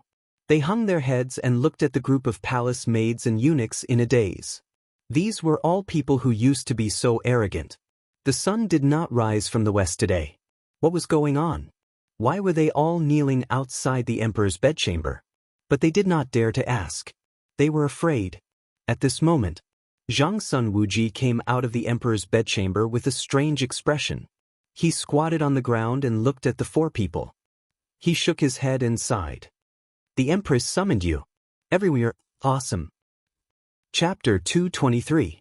In the Emperor's chamber, Li Shimin rubbed his swollen head. Even though the palace maids were massaging his head and the imperial physicians were administering acupuncture, the aftereffects of being drunk still made him feel nauseous. At this moment, Empress Zhongsun was sitting on one side, staring coldly at the four of them. Prime Minister Wei, you're an old man. Tell me, how should this crime be punished? How could Wei Jing not know this? But how should he treat it? He had a headache. When he was outside, he heard that Wei Shuyu had been tied to a pillar outside Taiji Palace by the Empress for a whole night because of her negligence of duty last night. Until now, he still didn't know what she had done. Your Majesty, this, Prime Minister Wei and the others, Li Shimin wanted to say something. But when he saw Zhang Sun Wugo's cold face, he could only shrink his neck and stop talking. This scene made Wei Zheng and the others feel a toothache. The only person who could plead for mercy now didn't dare to speak. What could they do? Wei Zheng couldn't help but grit his teeth and bow.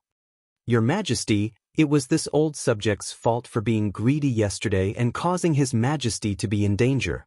According to the laws of the Great Tang, we should be beheaded.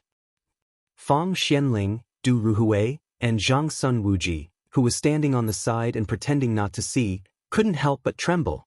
This old man, damn you, you still have the temper of a donkey at this time? Can't you say something soft? Good. Good. Zhang Sun Wuji. You're the Minister of Justice. What do you think about this? Zhang Sun Wugo was really angry. If they had just given in, this matter would have been over. After all, the juniors had already been punished, and all she wanted was an explanation. The emperor was hungover, and there was a Turkic spy by his side. She wanted an explanation so that she could deal with the mouths of those in the royal court. But she didn't expect Wei Zheng, this stubborn old man, to be so stubborn at this time. Zhang Sun Wuji was very depressed. He cupped his fists and said, reporting to the emperor and empress, if this matter was under normal circumstances, it would indeed be beheaded according to the law. But this is different. Oh. How is it different? Li Shimin asked with a wave of his hand before Zhang Sun and Wugo could speak. However, he had forgotten about the silver needles on the back of his hand. When he waved his hand, he instantly felt an intense pain, causing the corner of his mouth to twitch. Zhang Sun Wugo glared fiercely at Li Shimin. Reporting to your majesty. Prime Minister Wei and the others are accompanying His Majesty on an errand. Moreover, they are going to a tavern to meet Brother Zhang Feng. Drinking is inevitable. Moreover, they are here to thank Brother Zhang Feng for his advice, which helped His Majesty take control of the economic lifeline of the Tang dynasty. How can we not congratulate him on such a happy occasion? Seeing Zhang Sun, Wu Go frowned. Zhang Sun Wuji sighed inwardly. Old guys, you have to remember this favor for Lao Tzu. Thinking of this, he said again, this is a happy occasion. As the saying goes, people are in high spirits during happy events, so it's inevitable to drink too much. Moreover, the emperor has already arranged everything. Who would have thought that Wei Shuyu would get drunk while on duty? This is the crux of the problem. Hearing this, Wei Zheng's eyebrows twitched. Valspan, do you want to kill your father? Drinking on duty, and with such an important task, you actually got drunk.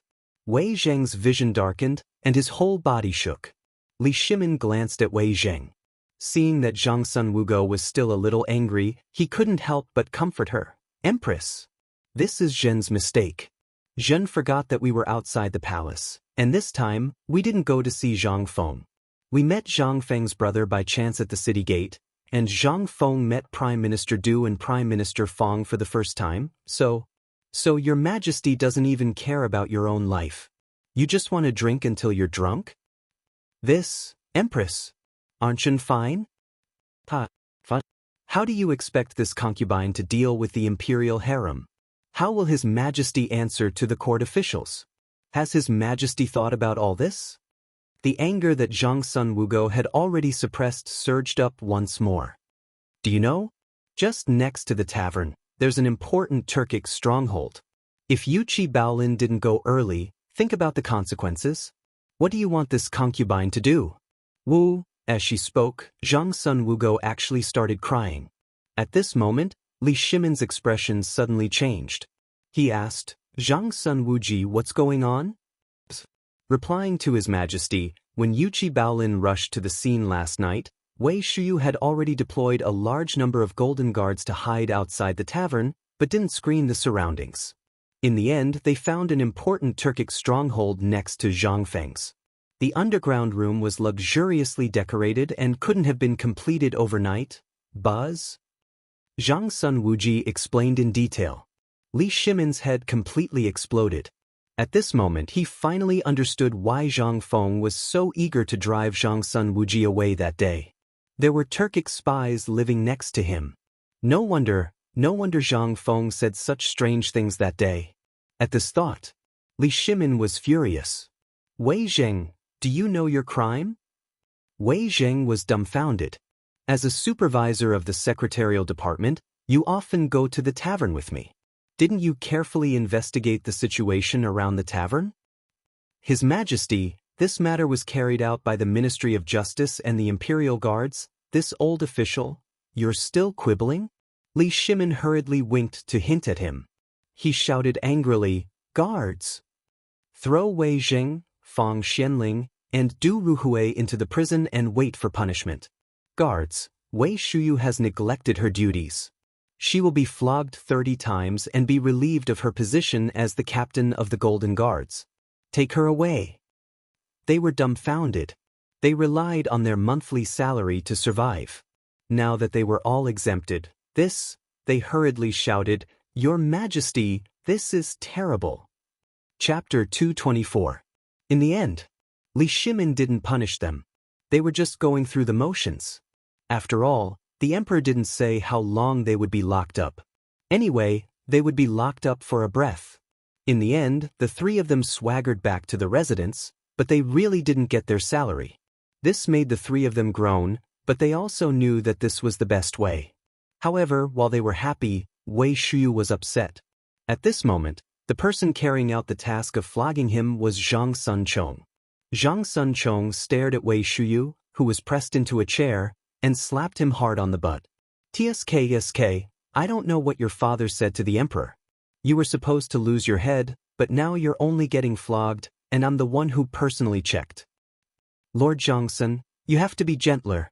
Don't forget what happened last year." I know. How can we be like that between brothers? I saw with my own eyes that you, Tang Sunchong, committed irregularities. Just as the two of them were squatting on the ground and chatting, Crown Prince Li Chengqian appeared behind them without even the sound of footsteps. The two of them were scared out of their wits. When they saw that it was the Crown Prince, the two of them rolled their eyes. "Chengqian, you're here to laugh at me too, aren't you?" Li Chengqian's appearance was very similar to Empress Zhangsuan's. He had a high nose bridge and perfectly inherited the bloodline of the Chang people.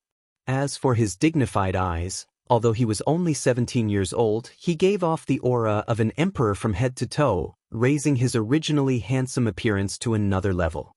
However, these were all when he was facing others. When he met Zhang Sunchong, Wei Shuyu, and the others, he let go of everything that a crown prince should have. This was his favorite time. Li Chengqian sat cross-legged across from Wei Shuyu. Smelling the lingering scent of alcohol on his body, he said, "Previously, I was fortunate enough to drink a cup of Zhang Feng's fine wine with Imperial Father. That wine was truly delicious, but why do I smell even stronger alcohol on your body?" When I found out about this last night, I was puzzled. How could Wei Shuyu, who usually can't even get 3 jugs, get drunk before she even finished half a jug? If it wasn't for the fact that the person who said this was idiot Yuqi, I really wouldn't dare to believe this. Don't mention it. Wei Shuyu rolled her eyes and pointed at her butt. I'm about to be hit. Can't you say something nice? Why was he thinking about wine the moment he saw her? Is the fine wine in the palace not enough for you? Hey! Originally, Imperial Father secretly told me to exempt you from the punishment. But now, it seems that you, Li Chengqian glanced at Wei Shuyu and slowly got up. When Wei Shuyu heard this, her eyes widened.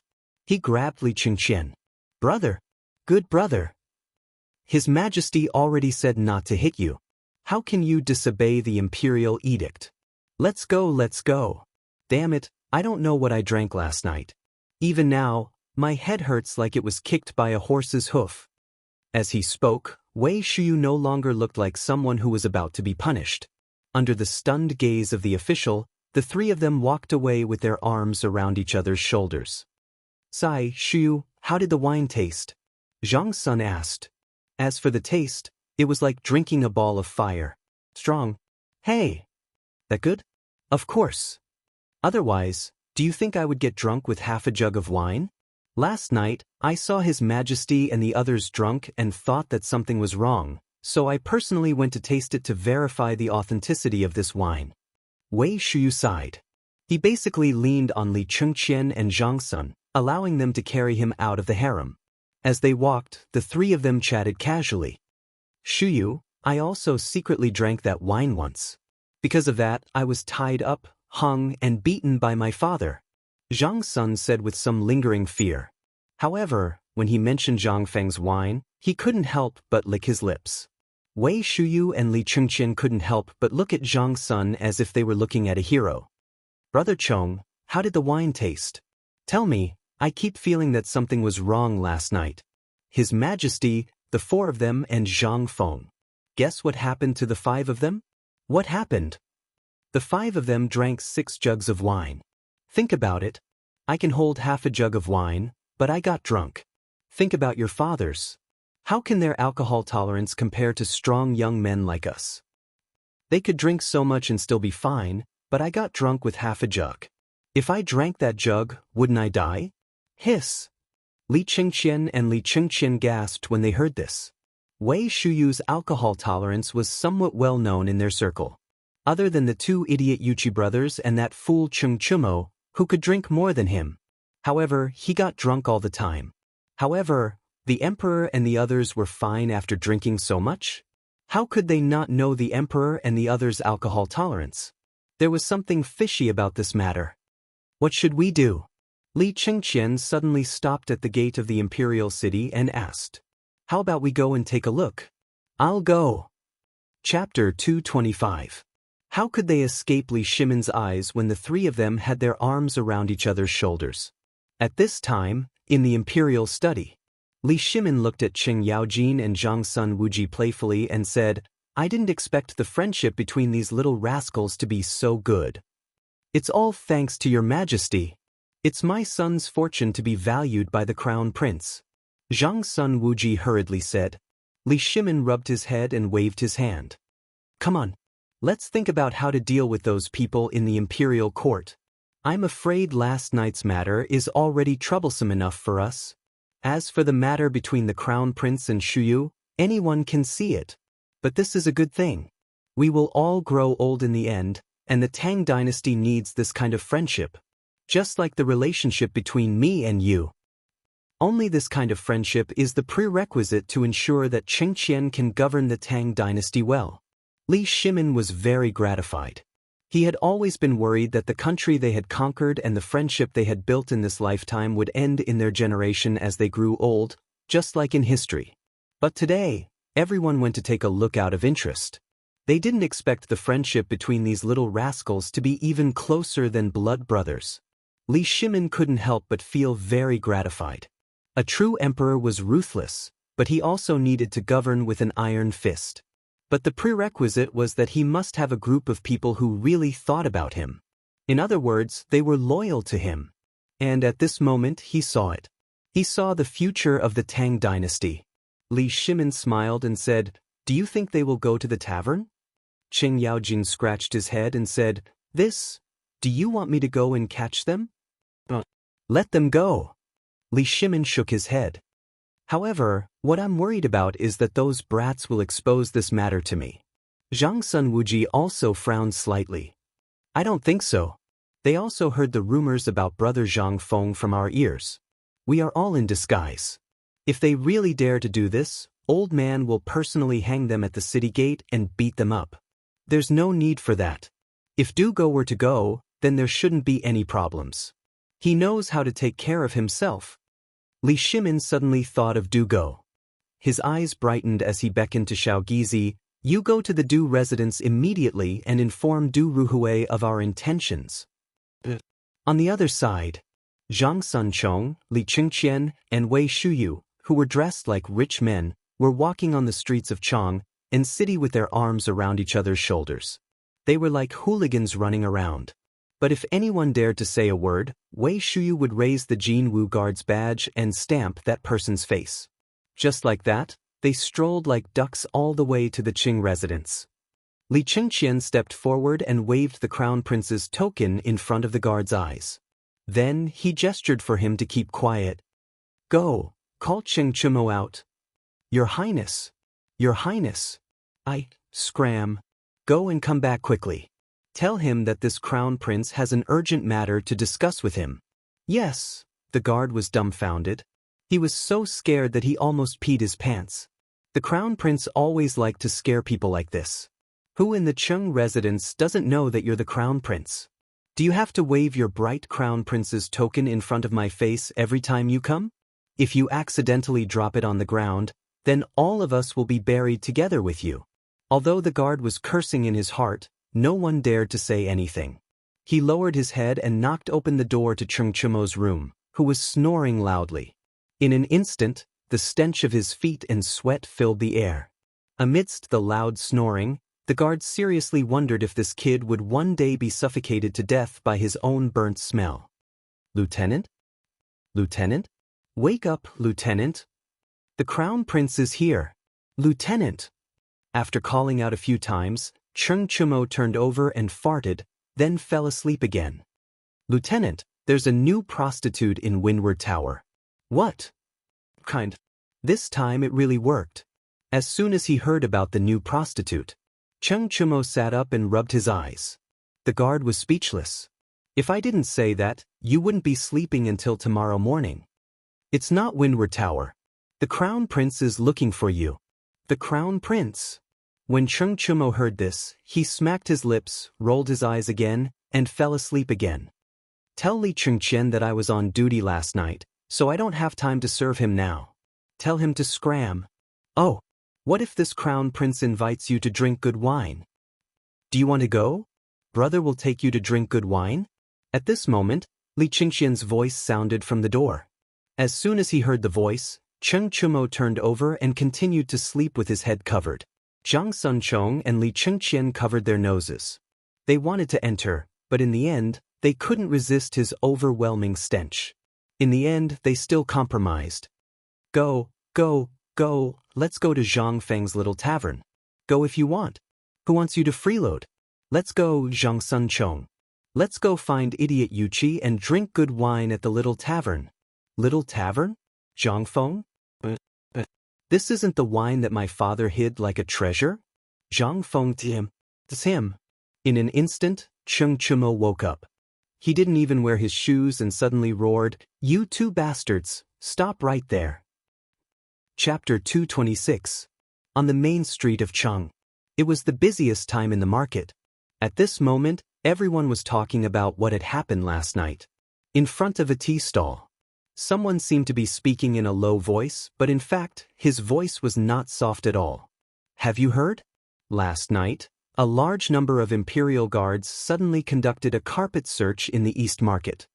Hearing that, the businessmen who were drinking tea at the tea stall or enjoying the cool air in the shade, waiting for customers, were all attracted by the news.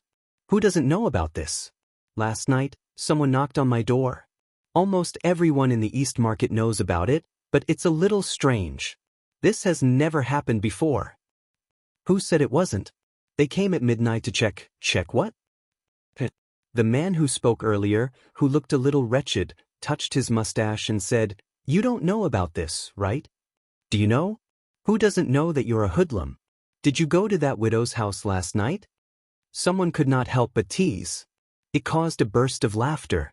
Obviously, this man's reputation was not very good. Hearing that, the sallow-faced man glared and said with a red face, "You don't have to tell me about this, I do know about it." "Then why don't you tell me? What are you waiting for? Just spit it out. It's a hot day, don't disturb my nap." Good. Today, I'll let you know how powerful Huang Daxian is.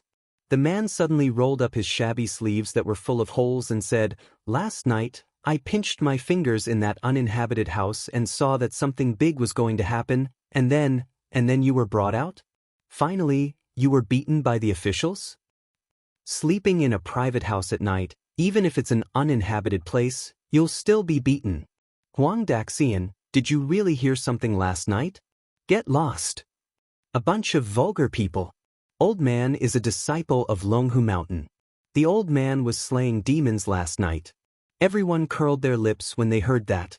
This guy could use this trick to deceive foreign barbarians in Chang, but what about them? When Huang Daxian saw that everyone had lost interest, he became anxious and decided to stop pretending. "I saw the Jin Wu guards last night." His words instantly attracted everyone's attention. Even Li Chengqian and the others, who were sitting at the stall and chatting with their heads lowered, were attracted to the scene. Everyone could not help but look at Wei Shuyu. "Yesterday don't ask me, go ask idiot Yuqi. That guy must have messed up the place again last night." Wei Shuyu curled her lips and said disdainfully. He threw out a few copper coins and roared, "Huang Daxian, come, tell me what happened last night. Otherwise, Lao Tzu will break your eyes." Huang Daxian looked at the clanking copper coins on the table and instantly beamed with joy. Thank you, sir. He happily put the money into his pocket. At this time, Huang Daxian was even more confident. He looked disdainfully at the surrounding people who were faintly trying to run away. Look at him.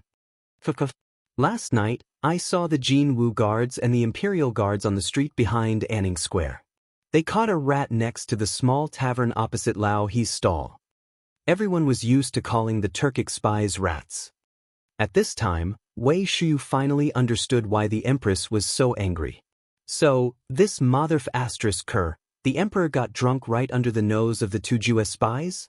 When she thought of this, Wei Shuyu felt a chill run down her spine. What the hell? Guess what happened next? Where did the soldiers find more than 30 Hu ladies? There were more than 10 women from the Tang dynasty. Their figures, their looks.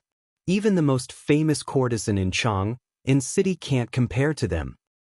So, it's a pity that in the end, those soldiers took advantage of them. Huang Daxian was talking excitedly, but he didn't notice that when he said this sentence, the people who originally wanted to leave all ran away. Even the boss of the tea stall ran away. Huang Daxian took a sip of tea and was about to continue talking when he found this strange scene. He couldn't help but be stunned and turned his head slightly. At this time, he found that the young people who gave him the money were actually the tyrant of Chang'an City? Put on. Grandpa Cheng. I'm wrong. Cheng Chumo's name was resounding throughout the city. If he wore the armor, he would be the most handsome guard in Chang'an City. If he took off his skin, he would be one of the 4 stubborn bullies in Chang'an City, Qin Shaoye. How could Huang Daxian not know this? At this time, Huang Daxian's whole body was trembling. Cheng Chumo's face was as black as the bottom of a pot.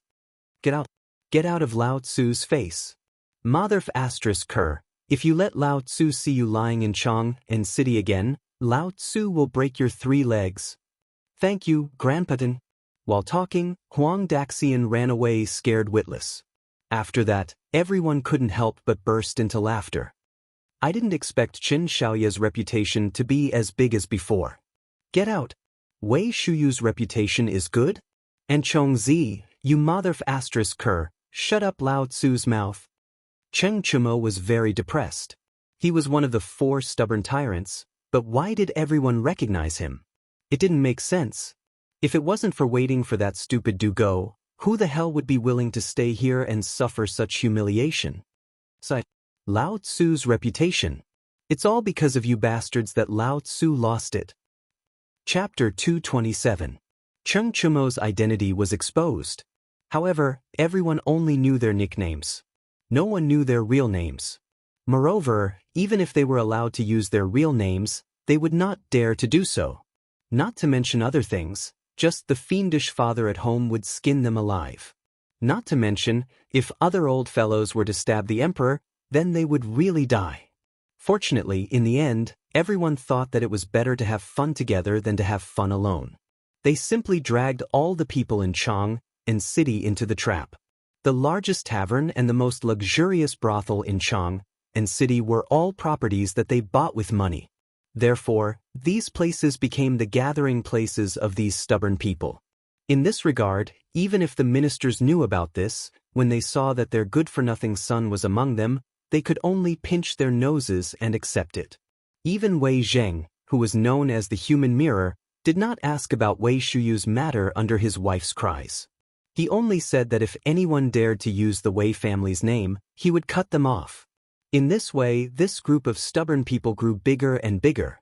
In the end, even the crown prince, Li Chengqian, was foolishly led into the trap. This time, this group of people became even bolder. As long as they were not seen by the stupid Yuqi's father, who was in charge of the curfew, anyone who saw them would have to bow their heads. However, even so, they did not completely drag everyone down with them. For example, Dugo. He was a fool who was determined to be the sage of Confucius. He had a big flat face all day long and a stubborn temper, so he had a nickname in the stubborn world of Chang'an City. Dugo. He was so stubborn all day long that he did not find it annoying. There were a few times when everyone coaxed him out, helped him enter the brothel, and even gave him the most beautiful girl for a night. They did not expect this guy to personally complain to everyone's father. Son of AB asterisk T. You've eaten your fill, and now you're playing the blame game? Everyone was angry. After being beaten, the crowd did not like him very much anymore. He could do whatever he wanted. But this time, they didn't know what was wrong with him. When he heard that they were going to the tavern, this lunatic actually sent someone to ask them to wait here until his morning class was over. If he did not agree, he would immediately go to the palace and complain to the emperor.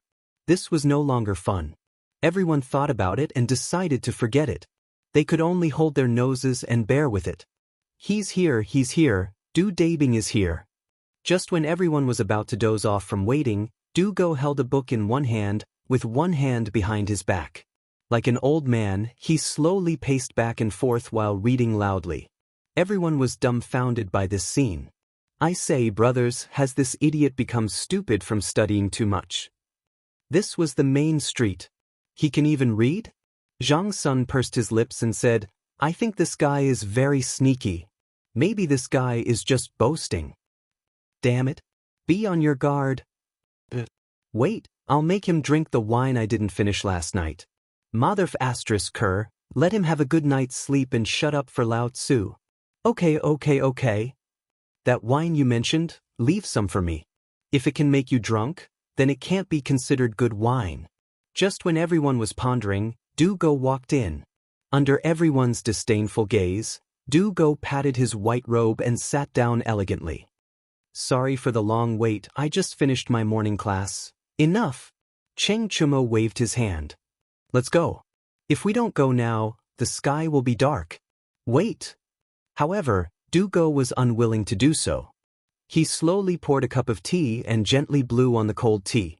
He slowly took a sip and said, I'm here with the Emperor's secret order. So, let's wait for a while. What did he mean? The Emperor?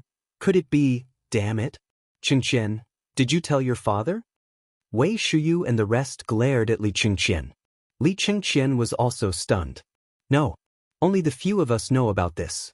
Besides, if father knows about this, won't I be in trouble? Everyone patted their heads and discussed. That's true. The crown prince leaving the palace incognito was a big taboo.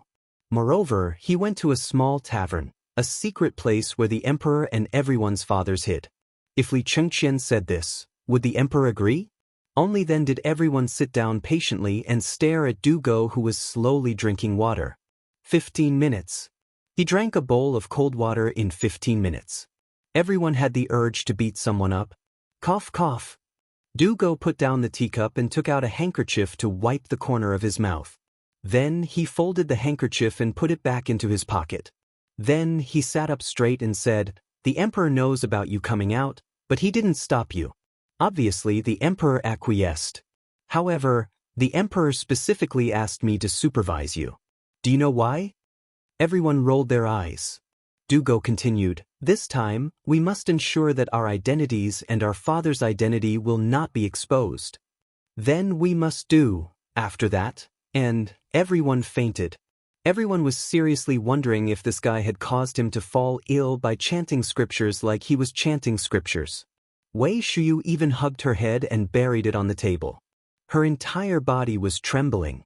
This showed how scary Du Go's nagging was. In the end, everyone used various methods to automatically filter out Du Go. Don't listen. Chapter 228. Zhang Feng was very tired. Last night he didn't know how he slept, but his waist hurt so much that it felt like it was about to break. What was even more exaggerated was that the entire shop looked as though it had been burglarized. Zhang Feng couldn't help but scratch his head in confusion. Did he go too far last night and tear down the shop? But that shouldn't be the case. Today, things were even stranger. After finding some carpenters to reconstruct the counter, he happened to hear that the Turkic stronghold next door had been destroyed by the Imperial Guards and the Chamberlain of Chamberlain last night. That was even stranger. Normally, the Chamberlains of Jin were the special forces that protected the Imperial City. Why would they take action in the middle of the night? Furthermore, at this corner? Could it be that the Emperor had been plotting all along and they already knew about the Turkic stronghold here? Then, they thought that when the cooperative was formed, they would take the opportunity to strike a blow to the Turkic people? Wasn't that just messing around? However, after thinking about it, Zhang Feng stopped thinking about it. Who was that? That was Li Shimin, the emperor of all time.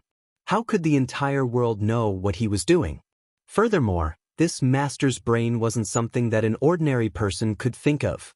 However, on this matter, Zhang Feng couldn't understand Li Shimin. No matter how he looked at it, this wasn't the time. Furthermore, he sent out the chamberlains of Jin with great fanfare. Wasn't this just looking for trouble for himself?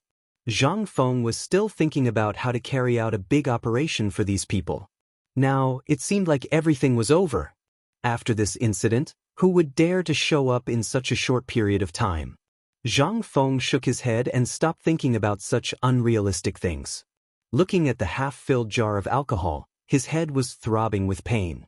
Hopefully, Lao Li and the rest were fine. However, just as Zhang Feng was rubbing his waist and preparing to go to the back room to check if there was a thief or if anything was missing, a person suddenly came up to Zhang Feng's face. Looking at that big face, Zhang Feng subconsciously slapped it. Who is it? Yo! After calling the two of them, Wei Shuyu saw that Zhang Feng was still in a daze. Wei Shuyu thought that Zhang Feng had drunk too much and wanted to check if he was breathing. However, she was inexplicably slapped. This time, both Wei Shuyu and Zhang Feng were stunned. It's you? Zhang Feng finally recognized the owner of this big face. Aren't you Lao Li's bodyguard? Did something happen to Lao Li? Wei Shuyu pouted. My father's surname is Wei. Guess who I am? Wei? You are Old Wei's son? Zhang Feng was dumbfounded. Old Wei's son was Lao Li's bodyguard? What kind of logic was this? However, at this moment, a few young men who were dressed like young masters in this era appeared. Moreover, they looked like hooligans. They walked with disdainful footsteps. They slowly walked into the small pub. The leading young man in a white robe looked somewhat similar to Lao Li. Behind him was a careless young man who deliberately kept his beard long. His actions were somewhat similar to Old Qin. As for the rest, you are... Li Qingqian gave a fist salute. Brother Zhang Feng. I am Lao Li's son. You can just call me Li Gan. Lao Tzu and your father call each other brothers. You call me brother. What would your father think if he knew?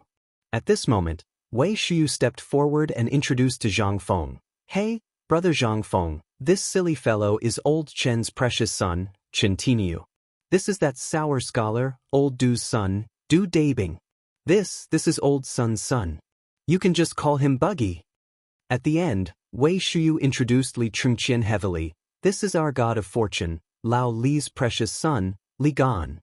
Old Wei is my father. You can just call me Weizi. What kind of monster was this? Was this even a person's name? However, one should not slap a smiling face. Moreover, these were all Lao Li's precious sons. Zhang Feng gave a fist salute. I am Zhang Feng. Come. You are a guest. Have a seat. I'm going to prepare some good dishes. Let's eat and drink? That would be great. Cheng Chumo laughed heartily. The slap made Zhang Feng's eyes roll violently. He was almost sent away. This slap made Zhang Feng feel as if a heavy hammer had hit his shoulder. What the hell was this? Was he swinging a sledgehammer at a construction site? The corner of Zhang Feng's mouth twitched. After a while, he finally calmed down. Cheng Chumo and the others acted as if they did not see it. After hearing Zhang Feng's words, their eyes were already looking around the small tavern. Brother Zhang, do you have the kind of wine he drank last night? He drank it? Zhang Feng did not react. He pointed to the counter and said, The wine is all there. Take whatever you want. I will prepare some dishes to go with the wine. As he spoke, Zhang Feng slipped away. He was a little afraid of Chen Tiniu. That F***king slap could kill someone. He did not know what this guy ate when he grew up. His slap was so strong. However, although he was depressed, Zhang Feng also had a lot of questions to ask them. He hurriedly prepared some dishes to go with the wine. In the tavern, Wei Shuyu and the others were squatting on the floor. They did not want any wine. They were just looking for half a jar of wine. But wine that could make Wei Shuyu drunk? They had to try it first. If they did not drink such good wine, what else could they drink? After a long time, They finally found half a jar of wine in a hidden compartment under the counter. Everyone gathered together and smelled the pungent aroma of the wine. Everyone was almost drooling. Even Dugo, who had a look of disdain on his face, was unable to sit still. He stretched his neck and looked at the jug of wine. Seeing that, Wei Shuyu hurriedly pulled out a bowl and filled it with wine. Resisting the urge to feel dizzy from smelling the wine, she handed the wine bowl to Dugo. Go, this bowl of wine is a toast from us brothers to you. Drink it? Everyone looked at Dugo eagerly. Li Qingqian even said directly, we might have to drink to our heart's content today. So, Brother Du, this bowl of wine is a toast from me to you. When Dugo heard this, even the crown prince offered him a toast. Drink.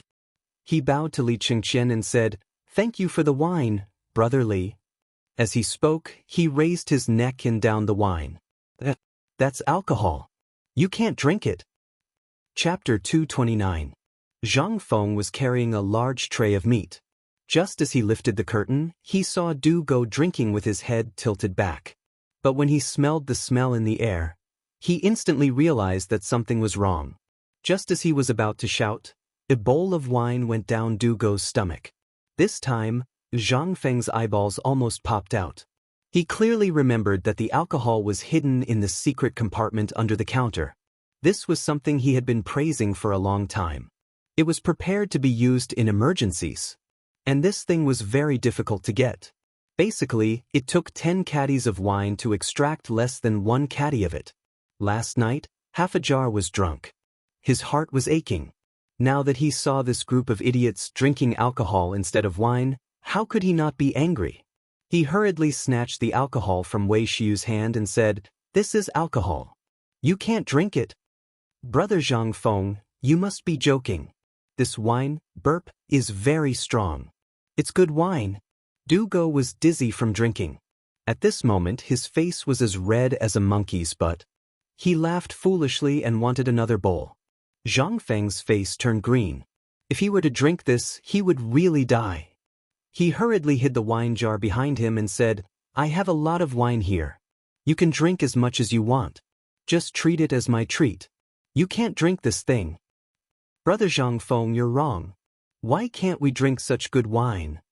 You're not kind. You can't bear to part with such good wine. Faced with the words of Cheng Chumo and the others, Zhang Feng shook his head like a rattledrum. He explained, do you know why this thing can't be drunk? Let me tell you. This is not wine at all. It was extracted from the wine. A jar of wine can only make about half a bowl. Do you know how long I've kept this jar?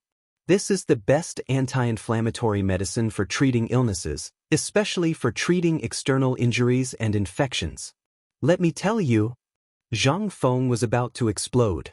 After explaining for a long time, this group of idiots finally understood why they couldn't drink it. However, Cheng Chumo was dumbfounded. Brother Zhang Feng, I have something to say, but I don't know if I should say it.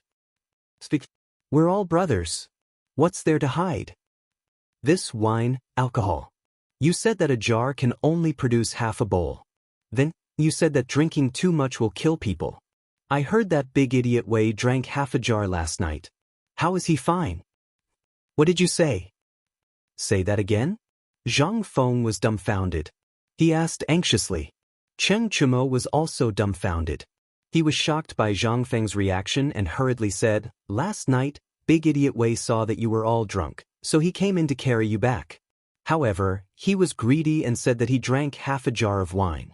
Here, the one in your hand was found by him today. Zhang Feng went crazy. He looked Wei Shuyu up and down and even pried open his mouth to look at him for a long time. This doesn't make sense. What's going on? Is this guy's physique too good? Or is my alcohol level not high enough? Like a fool, Wei Shuyu was also dumbfounded. He allowed Zhang Feng to fiddle with his body for a long time. Then he asked timidly, Brother Zhang Feng, this thing, I really can't drink it? I really can't drink it. But, you weirdo, why is nothing wrong with you? TSK, awesome. You're really awesome. I'm still wondering if Lao Li and the others were drunk last night and secretly drank it. I'm still worried about whether something will happen to them. So it's you. Awesome. TSK, I didn't expect you to dare to drink it. Aren't you afraid of drinking it to death? Boo-hoo, Wei Shuyu broke down. Damn it. Who said that Lao Tzu is fine? From last night until this afternoon, Lao Tzu was tied to a pillar to sober up. I was F*** wondering what kind of alcohol this is. Why is it so strong? It's not F** alcohol. If it's not alcohol, why did you put it here? You made me neglect my duty. I don't know if my father will skin me alive when I go back tonight. Zhang Feng was dumbfounded. He looked at Wei Shuyu and clicked his tongue in amazement. Awesome. What an awesome person. Awesome drinker. Awesome. Zhang Feng did not expect Wei Shuyu to have such a big reaction. In the end, he thought that maybe this guy was still drunk, or maybe he was really afraid that his father would beat him up. Zhang Feng patted Wei Shuyu's shoulder and said, "Brother, don't worry. You're alive and kicking now, aren't you? This means that you can hold your liquor well. Look at Du Dabing. He's already in his dreams." Zhang Feng pointed at Du Go, who was sprawled on the bench like a dead dog, and pulled everyone to a table. Then, he took a few jars of low alcohol content wine from the counter and said, Come, brothers, let's drink to our heart's content today. This is good alcohol."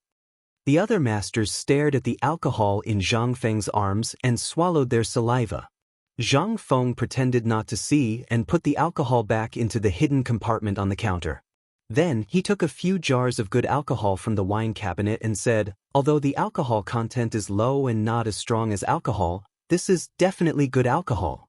You won't die from drinking it." Alcohol content? What's that? Li Chenxian's eyes flashed as he asked. He felt that he had heard this new term from his father. Now that he heard it again, he could not help but want to find out more about it. Hi. Actually, it's the content of the alcohol. In other words, it's the level of the alcohol content. Take a look. As he spoke, Zhang Feng pointed at the characters on the jars on the counter and said, "Look, on this jar, it says 1. That means that the alcohol content of this wine is very low. As for this 65, it's the strongest wine here." Cheng Chumo rubbed his chin and looked at the jars on the table. He said with some dissatisfaction, "Brother Zhang Feng, this isn't right. What are we? We're brothers. Although this is the first time we've met, we're still brothers. Have you never heard of my name before? What titles?" Zhang Feng asked subconsciously. "If the Chang and winery doesn't come, I won't fall. The 4 demon kings of Chang, and are us." As he spoke, Cheng Chumo and the others couldn't help but puff out their chests. And Wei Shuyu was among them. Zhang Feng understood that this guy wanted to drink strong alcohol. Zhang Feng smiled and patted Wei Shuyu's shoulder. "Kid, I've been worried for the whole day. You're awesome. I thought that someone who drank half a jar of alcohol would probably die. But seeing how energetic you are today, fine. Awesome drinker, I'll treat you to the strongest alcohol." Chapter 230. Wei Shuyu almost wanted to find a place to bury her head in. She would be laughed at by this group of people for the rest of her life, right? However, when she turned to look at Du Go, he straightened his back again. "Didn't you see that Du Go had drunk an entire bowl of wine? At least I drank half a jar of alcohol. That's not much better than Du Go's." "Well said, brother Zhang Feng. Drink the strongest wine. Let's be the strongest brothers. But, let's drink to our heart's content today. Cheers." Everyone cheered. Zhang Feng could not help but become bold. He simply took off his shirt, revealing his shriveled upper body, and competed with everyone with a jar of wine. However, after 3 big mouthfuls of wine, Zhang Feng could not hold on any longer. He hurriedly surrendered. He looked at this group of fierce people who drank wine like it was water with some horror. His mouth was opened so wide that an egg could be stuffed in. At this moment he finally understood why Mr. Jin Yong wrote so much about the heroes of ancient times in his works. This King wine was really drinking water. This was more vigorous than the fierce people in the future who drank 10 bottles of beer in one breath. This was 65% strong wine. Zhang Feng's head hurt. He did not care about wine at all. What was wine? Wine was a bastard. He could just make more wine after drinking it. However, if this person drank too much, he would not be able to account for it. He hurriedly stopped everyone. Drink slowly. No one is fighting with you. There's a lot here. If it's not enough, I still have 10 jars in my backyard. It's my treat today. Drink slowly. When everyone heard that, they put down the wine jars in a daze. In fact, they could not hold on any longer. However, they had already bragged, and it was the first time they met. They had already said that they would drink this jar. They had to drink it even if they had to risk their lives. Damn it, why was this stronger than the wine Lao Tzu brought back? What the hell was this? Everyone was shocked. Feeling dizzy, they looked at each other stupidly. Even Li Qingqian, who was considered refined when drinking, was a little dizzy at this moment. Come, don't just drink, let's eat. Come and have a taste of our food. The last time Lao Li brought back the cocoons, did you eat them well? All right. Guess what happened to me after I ate half a kilo of it last time? Cheng Chumo drank too much. While chewing on a piece of pig intestine, he hooked his arm around Zhang Feng's neck and showed it off. Zhang Feng was also interested and asked, "What happened in the end?" "Brother Zhang Feng, let me tell you." Zhang Sun was also amused. He patted Zhang Feng's shoulder, and Zhang Feng stumbled and fell onto the table.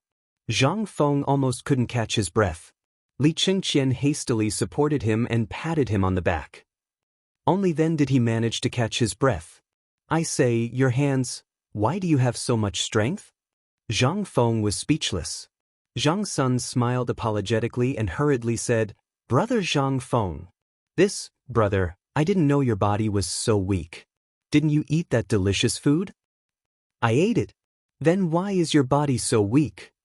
Why don't I ask someone to send you a few 100-year-old ginseng some other day?" "Okay." Lao Li was Lao Li after all. He was too stingy.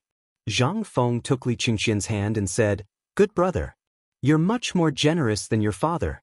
I didn't know you had 100-year-old ginseng at home. Brother, let's not talk too much. Let's toast to this." Li Qingqian's face twitched. He wanted to slap himself.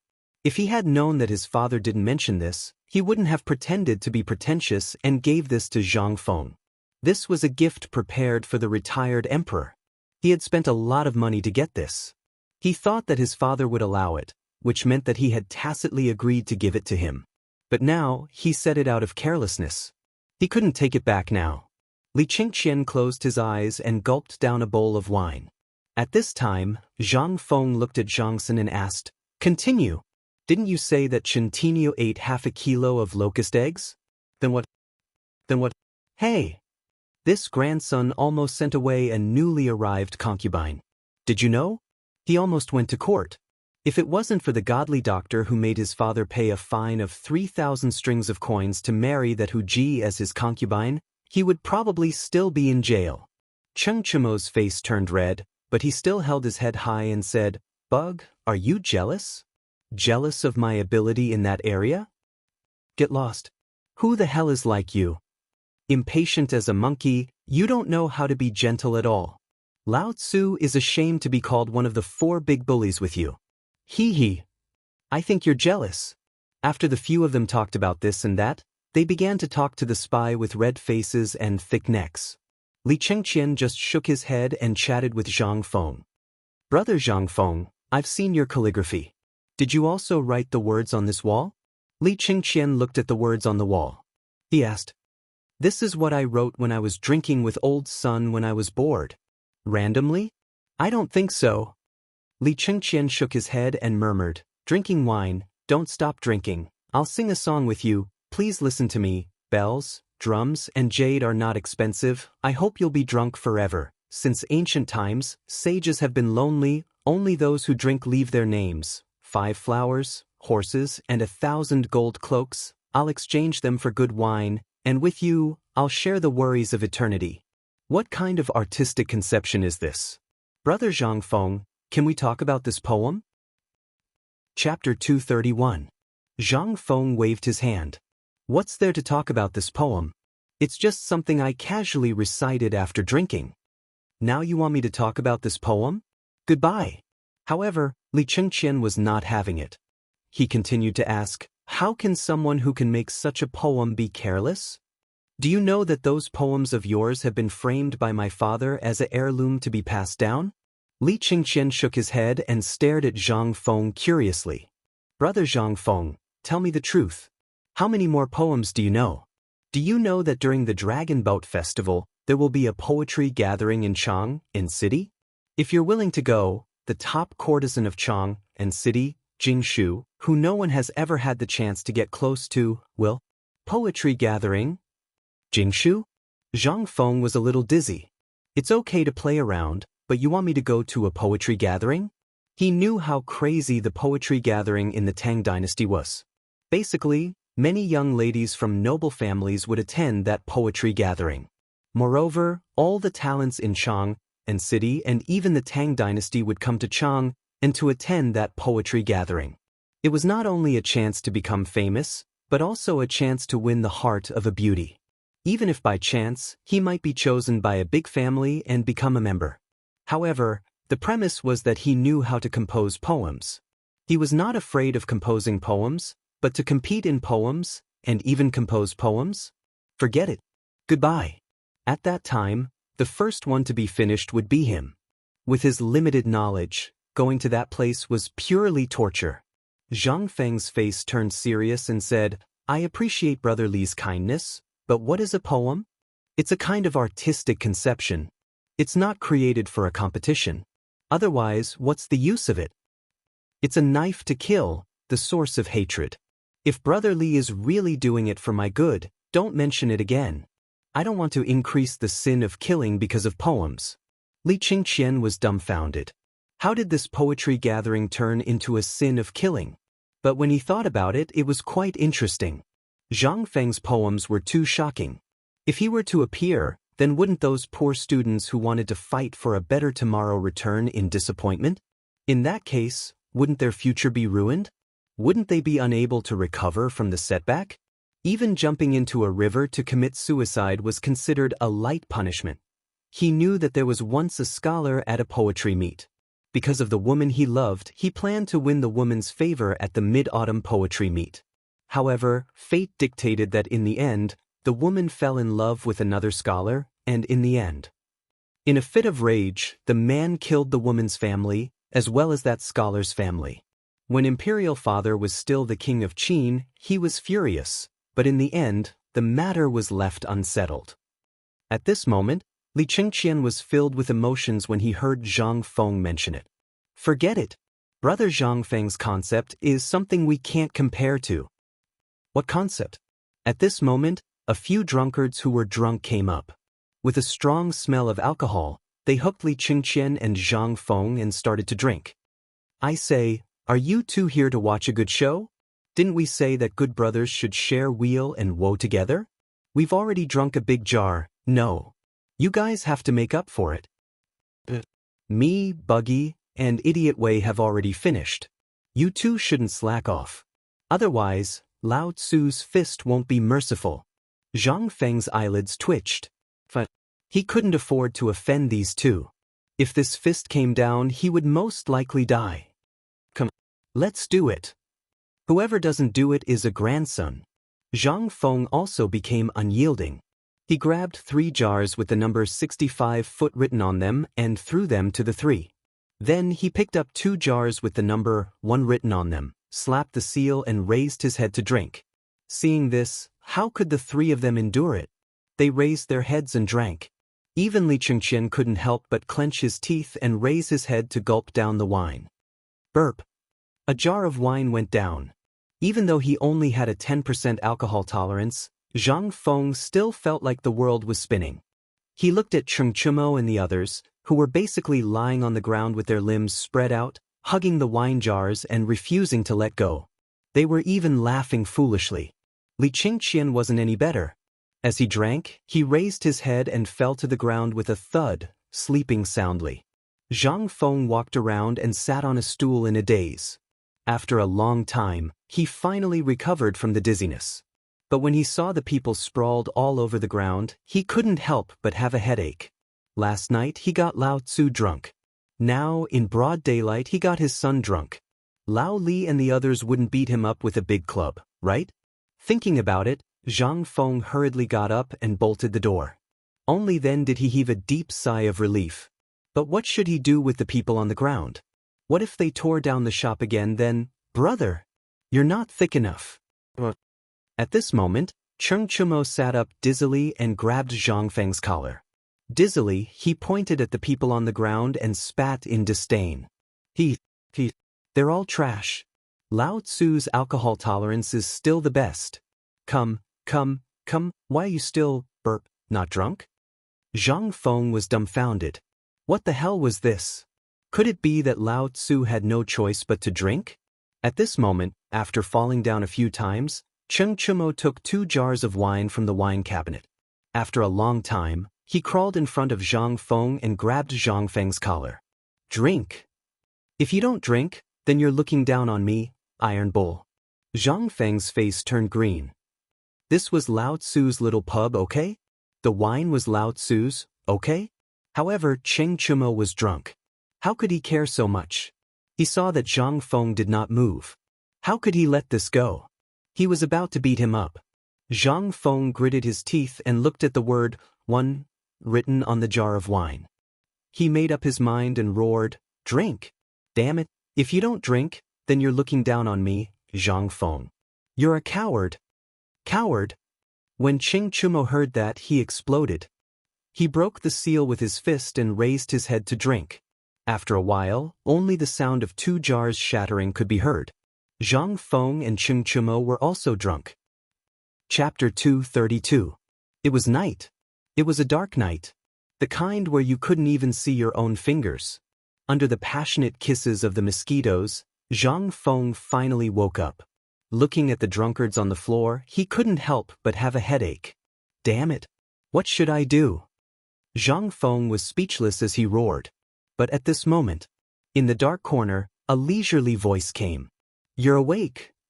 Who's it? Zhang Feng was furious. Last night, the next door was checked. Who knows if there were any dead people? Now that a voice suddenly came out, how could he not be scared? Cough cough, brother Zhang Feng, don't be afraid. It's me, I'm due. Dabing. Dabing? What dabing? Zhang Feng rubbed his forehead for a long time before he reacted. He finally remembered that Dabing Du was drunk with a bowl of alcohol. Rubbing his aching head, Zhang Feng slowly lit an oil lamp. At this time, he finally saw Dabing Du clearly. He saw a milky white robe covered with vomit. Some of it was his, some of it was unknown who it was. Cheng Tinyu, Idiot Wei, and Lao Li's son were all huddled together. That scene, it was simply unbearable to look at. When did you wake up? Why didn't you light the oil lamp? Zhang Feng looked at Du Go speechlessly. I only woke up when you were talking. This alcohol of yours, what is it made of? Why is it so strong? My head feels like it's going to split open. Du Go asked while holding the door and sitting crookedly on the stool. I already said, this is alcohol. It's not alcohol. Zhang Feng spent a long time explaining the alcohol matter clearly. Then, the two looked at the drunkards on the floor. They could only speechlessly carry them into the bedroom in the backyard and throw them on Zhang Feng's small bed. Then, they sat in the front hall of the small pub again. Du Go quietly looked at the words on the wall and was shocked. I've long heard of Brother Zhang Feng's poems, and I've also seen Brother's calligraphy, but this piece of calligraphy. Especially that, don't make the golden goblet empty to the moon. Brother, what kind of state of mind did you have to come up with such a line? Du Go was an idiot. From the famous works of Confucianism to some literary stories circulating in the marketplace, they were all recorded. Only Zhang Feng made him feel the most mysterious. The shopkeeper of a small tavern, moreover in the prime of his life, was not like the other young talents who were actively striving for fame, nor did he serve the court. Instead, he was struggling at death's door in this small tavern. What kind of free and easy person would do something like this? Brother Zhang Feng, to tell you the truth, I wanted to pay you a visit a long time ago, but my father didn't allow it.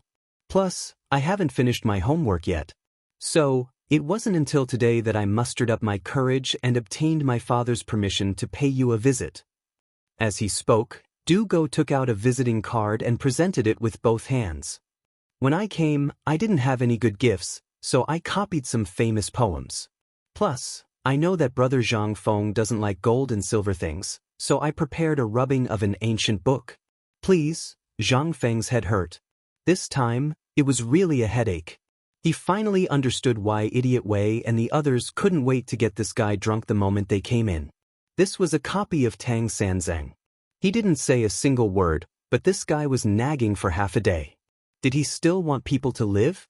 Zhang Feng couldn't help but be endlessly grateful to Old Du. It was fortunate that Old Du had locked this unfilial son in the room. If he had come earlier, he would have been annoyed to death. For this kind of lunatic who was obsessed to the point of madness in a certain field, Zhang Feng admired, but also feared. Others were still fine. As long as he was tricked, he would feel better. But this Du Go was a fucking literary maniac. How could he trick him? Cough cough. Du Go. I appreciate your kind intentions, but I still can't accept this rubbing. Zhang Feng looked at Du Go, who had a pained expression. He didn't know what this guy was feeling pained about. This thing wasn't precious. If you wanted it, you could just go and make another rubbing, right? Was there a need to give it away and feel pained? How could Lao Tzu accept this? He originally wanted to accept it and take a look at it when he had nothing to do, but forget it. Lao Tzu was afraid of being remembered. Du Go's face stiffened. Brother Zhang Feng, what are you saying? Although the rubbing is good, it needs to be given to a close friend. Today, to be able to meet Brother Zhang Feng is already my good fortune. This is not my gift, and I also don't dare to give a saint's rubbing to someone. This is just a token of my appreciation between us students. Please don't treat me as a shameless person who steals the saint's blood and sweat. Zhang Feng's eyes were red. This guy, he's cursing me in a roundabout way. Did Lao Tzu provoke you? However, after observing for a long time, he saw that Du Go didn't seem to be cursing him. He could only touch his nose, but he didn't even look at the thing in front of him. Don't ask why. Asking was disdain. Come, even a fool can see the reluctance on your face. Just say it. What do you want? I'll give it to you, okay? Zhang Feng surrendered. Du Go heard this. His face lit up, and he hurriedly put the rubbing into his arms, then bowed like a Confucian scholar. Brother Zhang Feng, please give me a piece of calligraphy. Chapter 233. Zhang Feng was speechless. He knew this guy was up to no good.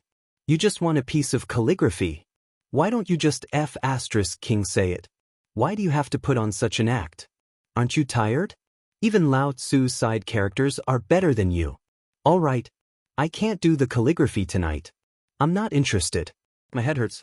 Let's talk about it tomorrow. It looks like you guys won't be able to go back tonight. Since that's the case, I'll make do with it tonight. Zhang Feng pointed at the bar, then put a few tables together and lay down on them. Du Go was stunned. Seeing that Zhang Feng was about to fall asleep, he hurriedly asked, Brother Zhang Feng, I have something to ask. I hope Brother Zhang Feng can answer my doubts. Speak. Zhang Feng's head was about to explode. He finally understood what King Sour Scholar was. Aren't you tired of all these complicated formalities? If you just said you want a piece of calligraphy when you walked in, you have a question to ask. Perhaps Lao Tzu would give you 100 pieces of calligraphy on a whim. That would be a piece of cake. Do you have to do this? All right, speak. I'm drunk and my head hurts. Zhang Feng rubbed his head. Under Du Go's murderous gaze, Zhang Feng could no longer lie down. He sat up and rubbed his temples. At this moment, Du Go said, It's still the same question. I wonder what kind of state of mind Brother Zhang Feng was in to compose that poem? Zhang Feng rolled his eyes. If Lao Tzu knew what kind of state of mind Li Bai was in to compose that poem, would Lao Tzu be here? However, after thinking about it, this was undoubtedly an opportunity. Zhang Feng began to bluff. Actually, you've already seen this poem. Oh! Du Go heard this and his expression froze. He hurriedly clasped his fists. Please enlighten me, Brother Zhang Feng. Today, in this small bar, forget it, you're drunk and didn't see it. How about this? Tomorrow, I'll let you experience this concept for yourself. What do you think? All right. Thank you, Brother Zhang Feng. But no, I still have a question. I wonder where the heroism in Brother Zhang Feng's poem, as well as the feeling of having experienced the vicissitudes of life, came from? Once, when I heard my father reciting this poem in his study, I was deeply attracted by the concept of this poem. Therefore, I specially consulted and paid a visit to the famous Confucian and literary masters in Chang'an City.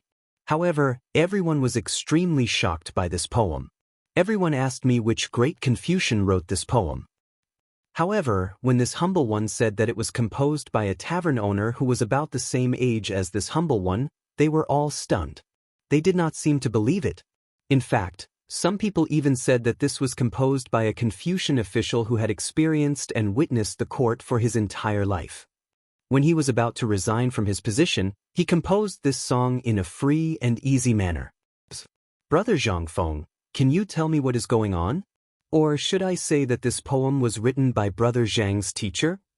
Zhang Feng went crazy. He had an urge to cry. Who the F***ck could stand this? Lao Tzu did not even say a word. You forced me to come up with such a huge list of things? You want me to recite them for you? Seeing that Du Go continued, Zhang Feng hurriedly stopped him. Brother Du, you're a magnanimous person. Can you let me have a good rest and talk about it tomorrow? My head hurts. Besides, in literature, the one who has the highest attainment wins, not the age. What matters in literature is the concept and the realization in daily life. Who says that the common people can't speculate about the imperial court? Just look at the old men on the street who are working hard to make a living. When they see the prosperity of the street or the poverty of their home, they sit alone in an unfamiliar tavern and drink by themselves while crying and reflecting on their life. May I ask, what's the difference between the imperial court and home? One is the home of the Tang dynasty, and the other is the shelter from all the storms and disasters. May I ask, what's the difference between the two? This is the source of my concept. As for Brother Du, you still need to hone yourself. I suggest that you step out of the world that you imagine and go to the secular world to observe the lives of the common people. This is what a Confucian scholar should do. You shouldn't hide in your books and be a hypocrite who doesn't care about the affairs of the world. All right, I'm going to sleep. You have a good time. After saying that, Zhang Feng turned around and lay on the table, no longer paying attention to this lunatic. As for Du Go, he no longer bothered Zhang Feng. He was still immersed in Zhang Feng's words. Zhang Feng's words seemed to have opened a brand new door for him, causing him to fall into a strange state that he could not extricate himself from. Zhang Feng finally let out a deep sigh of relief. This is too F***king scary. What the F***, old Du? How can you stand such a son? This is too scary. After mourning for old Du in his heart, Zhang Feng guiltily looked at Du Go, who seemed to have gone crazy from his words, and closed his eyes. Chapter 234. The next morning, Zhang Feng woke up with a sore back. At this moment, his head hurt even more. Mother F***, no matter what I say today, I won't F***king drink anymore. If I continue to drink, I will die. But when he rubbed his head and stood up, he saw that Du Dabing had disappeared. Could it be that he knew it was difficult and slipped away? Damn it, Zhang Feng was a little flustered. If he went out in the middle of the night and was caught by the patrolling soldiers, he would be beaten with a plank. Could it be that he wiped out the bedroom in the backyard? Zhang Feng rubbed his head, went to the kitchen to wash his face with cold water and drank a big ladle of water. Only then did he feel a little better. He lit the fire on the stove and boiled some water. Then he took out the leftover braised meat that was frozen in the water and steamed it on the pot. Then he slowly went to wake up a few lazy bums.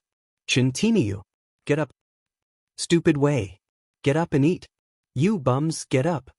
But after calling for a long time, he did not hear any response.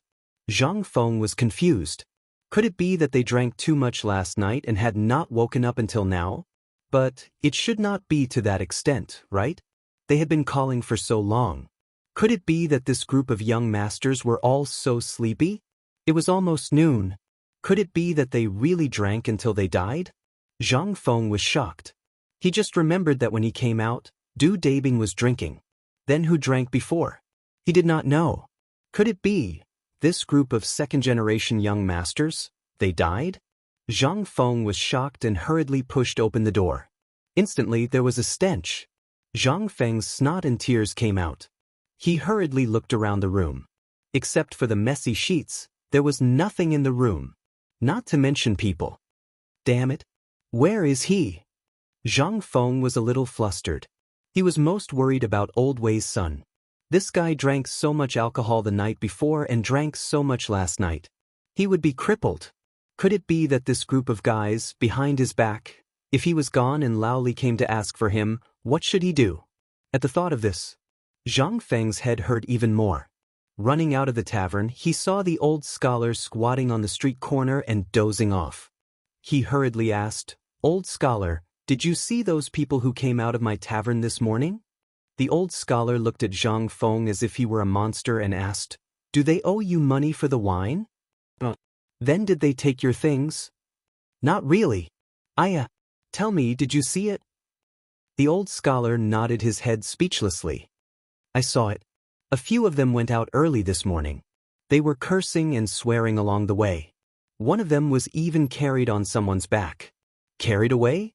And he's still cursing and swearing? *CK. Did he really drink too much? Zhang Feng slapped his face and squatted down beside the old elementary scholar. *C. I'm in trouble. Damn. This group of idiots, if you can't drink, why are you pretending to be a chicken? Fengzi, those people seem to be fine. Old scholar, let me give you a piece of advice. Don't mess with them. They are people you can't mess with. Old scholar, what do you mean? What's wrong with them? After the old scholar finished speaking, he continued to doze off and ignored Zhang Feng. Zhang Feng became even more anxious. Well, you old scholar. To think that I've always respected you so much. So, you didn't even tell me when you encountered something. You just want to laugh at me, right? The old scholar was speechless. He shook his head. He waved his hand. Zhang Feng hurriedly put his ear to the old scholar's side. The old scholar said, "Do you know who they are? They are the famous bullies in Cheng. It's not good for you to get too close to them. They are rich, but what about you? You will die." At this moment, Zhang Feng finally understood what the old scholar was worried about. He couldn't help but let out a deep sigh of relief. He patted the old scholar's shoulder and simply sat down next to the old scholar as well. "Old scholar, you don't have to worry about this. They are my brother's sons, so I'm more at ease about this matter. If you have nothing to do, you can come to the entrance of my little pub. If you have nothing to do, we can chat." The old scholar rolled his eyes. He no longer paid attention to Zhang Feng. "Kid, if you really want what's good for me, let me give you a piece of advice. One is marked by the company one keeps. Don't get too close to this group of people." "Old thing, are you *king here to instigate our relationship? Between us brothers, we can't let down the heavens and earth, and we can't let down our conscience. What is this called? This is called eating meat, and I can't let my brother drink soup. What is this called? This is called sharing blessings and suffering together. What do you know?" At this moment, Cheng Chumo turned the corner while cursing. He opened his eyes and looked at the old scholar. The old scholar didn't even look at him. He only glanced at Li Qingqian. In the end, he sighed and closed his eyes again, pretending to sleep. At this moment, Du Go grabbed Cheng Chumo's ear and scolded, "Tai Niu, is this what your father taught you? If you continue to disrespect the old man, do you believe that I will tell Li Qian's father immediately?" Hearing this, Chen Chumo shrunk his neck and hurriedly retreated to the back. Zhang Feng was also speechless. However, after being scolded by Du Go, Cheng Chumo couldn't flare up. He said sullenly, "Where did you guys go so early in the morning?" "Brother Zhang, didn't you guys disturb us last night? So we decided to go outside the city to hunt for some game. Look, what's this?" When Cheng Chumo heard this, he immediately jumped up. Not far behind him, he pointed at the things on the bus that a few workers were dragging. He was completely dumbfounded. "What the *CK? You guys went to hunt a tiger early in the morning?" Chapter 235. Zhang Feng was about to go crazy. This was a King death sentence. Tigers. Tigers were strictly regulated in the Tang dynasty. Apart from the royal gardens, all tigers were forbidden from hunting. Zhang Feng had always wanted to drink tiger bone wine and eat tiger meat. He even wanted to get a tiger skin and hang it in the store to show off. But now that he saw this thing, he lost all interest. What the CK? Chin Tiniu, your King stubborn. Let's go, King drag him to the yamen with me. Let's get your father to plead for mercy. Maybe we can make it in time. Zhang Feng was anxious. But Li Chengqian and the others crossed their arms and looked at Zhang Feng, trying hard not to laugh. After a long while, the old scholar could not stand it anymore. He coughed and said, Fengzi, don't be so busy. Look at these young masters. Hearing that, Zhang Feng suddenly raised his head and looked at these rich second generations with a playful expression. Zhang Feng was so angry that he wanted to take off his shoes and beat them up. He was so worried just now. If something happened to them in his store, what would Lao Li and the others do? These were really the 4 rich second generations, the 4 stubborn ones. He finally understood why the old scholar didn't want him to get too close to these people. He would really die if he got too close to them. Brother Zhang Feng. Du Go smiled elegantly. He pointed at the tiger and said, This is your reward. Lord Zhang's son and Li Gan's father once talked about you. The Minister of Justice thought highly of you and said he wanted to give you a reward. But after thinking about it, he did not know what to give you. Finally, yesterday, Old Chen slapped his head. A hero deserves a sword, so this tiger is a reward from Lord Zhangson. What was going on? Who gave gifts like this? Was the Tang dynasty so domineering? Giving a tiger directly? Zhang Feng had some doubts at first, but after hearing Du Go's explanation, Zhang Feng faintly thought about everything from the beginning to the end, and finally understood. It was impossible to find a tiger in the Qinling Mountains early in the morning. Only the tiger in the royal cemetery was possible. And if one wanted to hunt in the imperial mausoleum, who would dare to do so unless the emperor allowed it? Moreover, they even dared to pull it out on the streets so arrogantly, and no one from the government came to interrogate them? Zhang Feng couldn't think of a second possibility other than having a document in advance. Hunting in the Qinling Mountains? I'll give you 1 month. If you can find a tiger in the Qinling Mountains, forget about catching it, even if you can see it, it'll be my loss. This thing was not even in the Qinling Mountains, okay? As early as the era of Qin Shi Huang, this thing had been wiped out in the Qinling Mountains. If this thing really existed at this time, Zhang Feng would really think that the person who spoke was an idiot. At this time, more and more people gathered on the streets. Zhuzi and Guzi even secretly ran over to pluck the fur on the tiger's back. In the end, people from the government came to urge everyone to quickly deal with this thing. Zhang Feng could only brace himself and bring this thing to the small tavern under the envious eyes of the neighbors. People were afraid of being famous, and pigs were afraid of being fat. Now that he had brought the tiger to the small tavern, he had to think of a way to hide this matter. Otherwise, he would be targeted by the Turks sooner or later. After all, the Turk's spy next to him had just been eradicated. Don't worry. Li Qingqian patted Zhang Feng's worried face and said, My father has already taken care of this matter. Moreover, it was given as a reward by the empress to comfort the frightened people. It was the prey that the emperor hunted. Hearing this, Zhang Feng heaved a deep sigh of relief. Old Li, you're so thoughtful. Let's go. Brother, let's eat tiger meat today. Zhang Feng didn't say anything else. He pulled Li Chengqian towards the tavern with his head lowered. However, as if he had thought of something, Zhang Feng waved his hand and said, Old Shuite, come to the tavern next time. I'll keep the tiger's penis for you. Yo, old Shiosai. Tiger's penis. Why don't you hurry up and thank Zhang Feng? Amidst the laughter of the neighbors, the old Shiosai's face turned red. Once they entered the small tavern, a few people who looked like servants dragged the tiger to the backyard and personally dissected it. Zhang Feng was also happy to be free.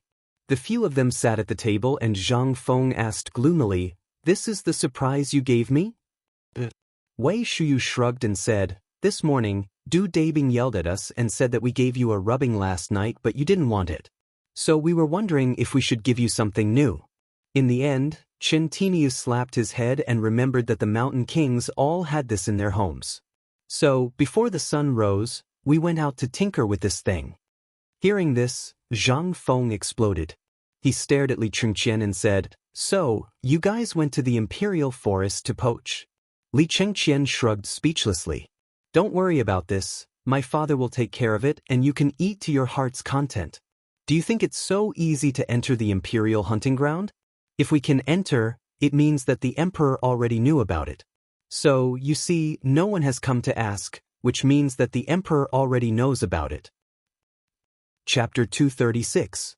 The tiger skin, the bloody tiger skin, was stretched taut on the wall of the backyard. Wei Shuyu demonstrated her swordsmanship, slicing a piece of tiger meat into thin, sparkling and translucent slices with each slash of her sword. Zhang Feng closed the pub and set up a charcoal fire under the crooked tree in the backyard, preparing to barbecue. Du Dabing and Li Gan stared unblinkingly at Zhang Feng's seasoning jar. Zhang Feng even tricked Cheng Chumo into swallowing a piece of tiger meat with salt and pepper. Xiao Bing was still lying beside the well, hugging the bucket and refusing to let go. After a while, the sizzling tiger meat on a stone slab the size of a millstone was all in their stomachs. They did not drink alcohol today. No matter how Zhang Feng urged them, they did not dare to drink. Wine was a good thing, but it was also deadly. After eating and drinking to their heart's content, they simply took off their clothes and lay down in a cool place to digest the food. At this moment, Zhang Feng also felt incomparably relaxed. This was the life he needed. Although it was a little scary, at the very least, these guys were very energetic. However, these guys had to be nurtured. There were a few times when Lao Li and the others found all kinds of reasons to send them here. Now, he finally knew how much of a headache Lao Li and the others had caused. Perhaps it was the fault of the father for not teaching the child well. However, Zhang Feng also knew that Lao Li and the others only knew how to hit people and throw money at people. Did they know how to educate their children? If they knew how to educate their children, then, how did they become the notorious bullies of Cheng? Even the old elementary scholars were afraid of them.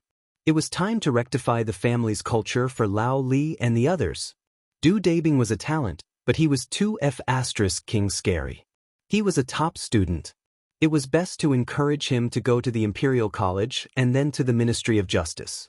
Then he could ask Du Dabing to get in touch with Lord Zhangsun. This was also something that could be done in a matter of minutes. As for Li Gan, Zhang Feng still did not know what he was capable of. However, it seemed that the people here were very afraid of this elegant, smiling guy. As for the remaining 3 guys, the ideal place was to go to the military camp. This was a ferocious general born for the army. With a little bit of training, he would definitely be in existence comparable to Qing Yaojin. At the very least, when dealing with the Turkic Khaganate in the future, he might be able to make use of them. At the thought of this, Zhang Feng asked, "Brothers, let me ask you, what are your dreams? In other words, is there anything you want to do the most?" When Cheng Chumo heard this, he was so excited that he almost jumped up. "Brothers, I'll say it first. Don't steal it." Zhang Feng gestured for him to continue. Cheng Chumo then said, "I'm the second of the 3 brothers in my family. You all know that the head of the family and the affairs of the family are basically passed down to the eldest, which is my eldest brother. Therefore, Lao Tzu does not have any dreams in his life. Lao Tzu does not know how to do business, and he doesn't know many people. He just wants to make a living in Chang and city. It would be best if he could have a bunch of wives and concubines." Zhang Feng kept staring at Cheng Chumo's eyes. The eyes were the window to a person's soul.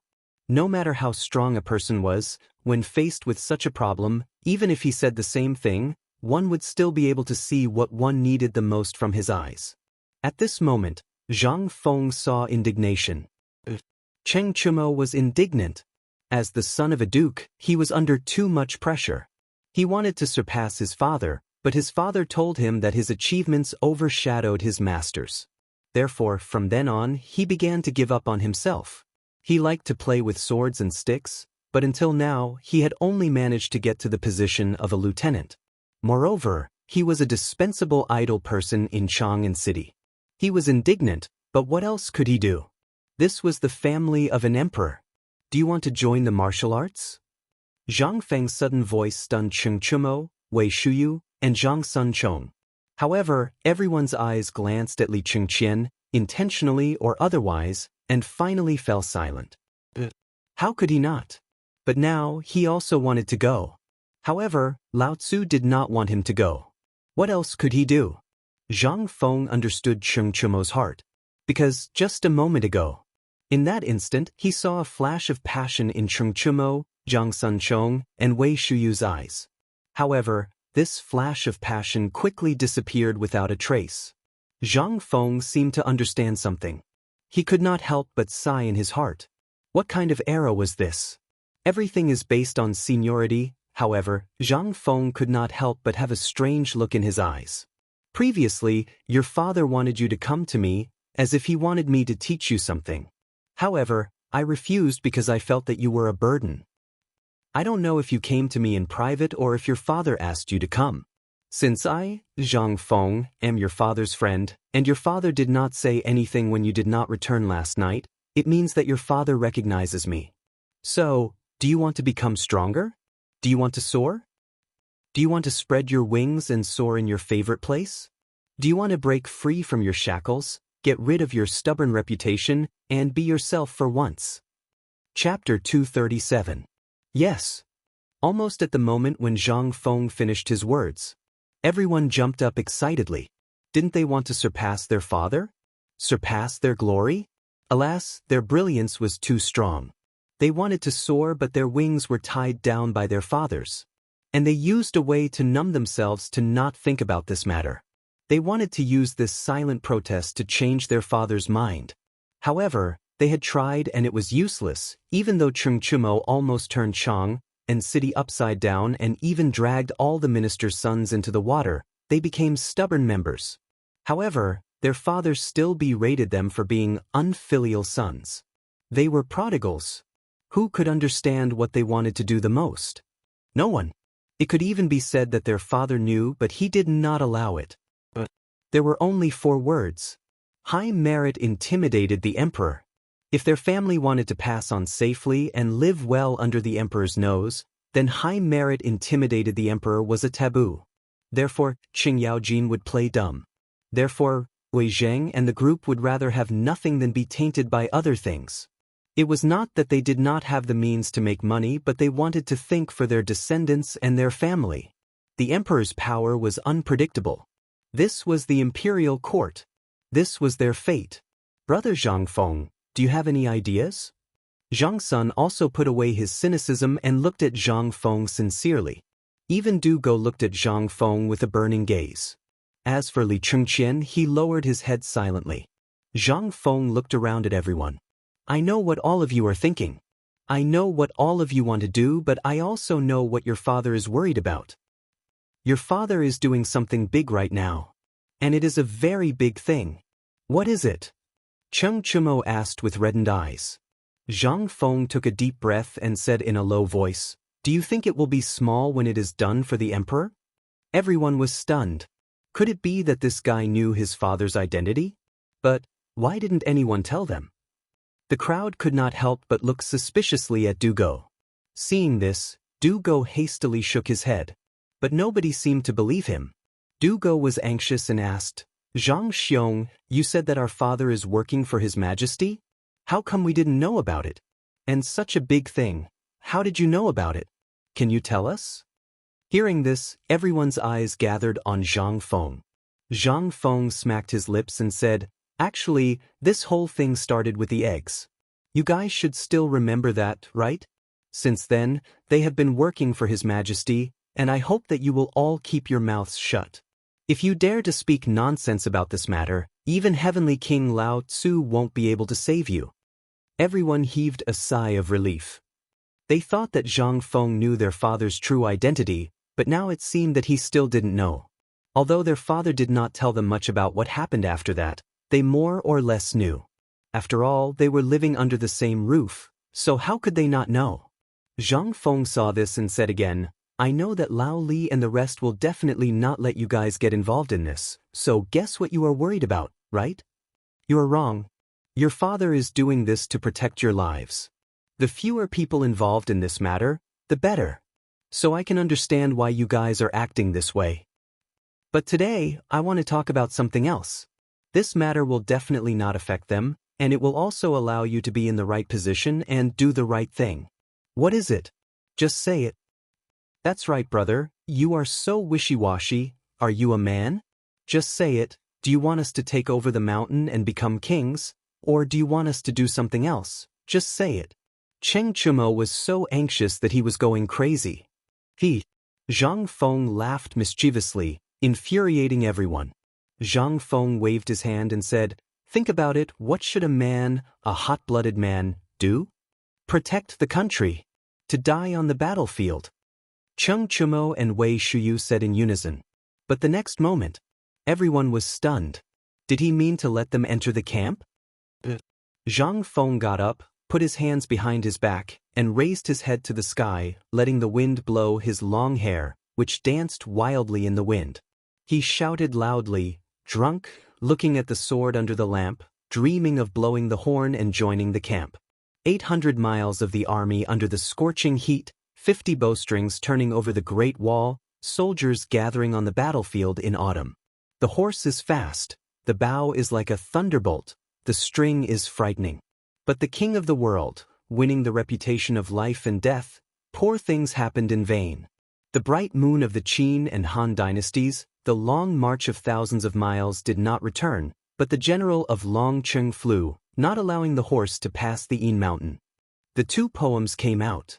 Everyone was shocked. What was this? Wasn't this the kind of heroism that men pursued? Everyone read some books, and among them, Li Chengqian and Du Go were even more outstanding. At this time, every line of Zhang Feng's poem was like a stretch of saber light and sword shadow, making them intoxicated. No one knew how long had passed. Cheng Chumo and the others trembled all over, and even the corners of their eyes were full of tears. Not allowing the horse to pass the Yin mountain. Drunk, looking at the sword under the lamp. This is what a man should be like. This is where I should go. Chapter 238. Even. Among them, Du Go's perception was deeper. Because last night, he learned another meaning from Zhang Feng's mouth. It was a kind of artistic conception that could not be felt in books.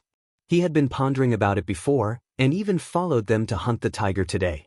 However, he was looking for the feeling that Zhang Feng mentioned.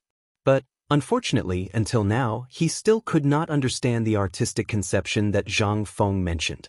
However, at this moment, in Zhang Feng's two poems, his feelings were the deepest. In these two poems, the heroic, free, and easy soldier deeply attracted him. He knew that Zhang Feng had definitely not been to these places. However, he still saw the hazy battlefield from Zhang Feng's poem. The smell of blood, the roar of swords clashing, the sound of war horses neighing, the blood and fire, laughing wildly to the sky, drinking and talking merrily. Du Go yearned for all of this. Is this the soul of the poem? Brother Zhang? In the end, Du Go was the first to wake up. And when he spoke, Li Qingqian also woke up from the shock and looked at Zhang Feng. Zhang Feng shook his head. Everyone has a path that suits them. For example, some people are naturally suited for one thing, obsessed for one thing, and crazy for one thing. Just like how you are obsessed with your words, he is not suitable for the battlefield. But what he wrote was a battlefield. He can use the pen in his hand to let the enemy see the majesty of the Tang dynasty. But this is not limited to the imperial court. It is beyond the imperial court. Do you understand? Du Go was stunned. He fell into a complete silence. Zhang Feng knew that he needed time to digest. He would need at least a day to walk out of his thoughts. At that time, he would no longer be himself. Everything he had learned before would be sublimated. Zhang Feng did not know if old Du would say anything if he did this. His words had changed a lunatic who was obsessed with literature. He himself did not know whether it was right or wrong, but this was what he had to do. Since Lao Li and the others had thrown this mess to him. As for the rest of the matter, let them have a headache by themselves. Zhang Feng glanced at the pensive Li Qingqian and asked indifferently, "Have you comprehended it?" "No." Li Qingqian shook his head indifferently. He was very confused. His identity as the crown prince had determined his fate. He could not be like Cheng Chumo and the others, who were unrestrained and unrestrained. Even more so, he couldn't be angry over a beauty, and he couldn't have a trip that he could just leave as he wished. In Chang and City, he could occasionally go crazy, and his father might turn a blind eye to it. However, a shackle had firmly imprisoned him since he was born. What could he think? "I know you. You are a natural-born leader and strategist. You are different from them." Zhang Feng looked at Li Qingqian indifferently and said, "You give me a very strange feeling. It's like I'm looking at old Li. You're all born to play with power. I don't know if it's because of your business connections, but old Shin doesn't need to say anything. He's born to be unsuitable for business. However, old Sun is a profiteer. He is suitable for negotiating with foreign countries and catering to the imperial court. Old Du and old Fong are not necessary. Old Fong is your butler and accountant.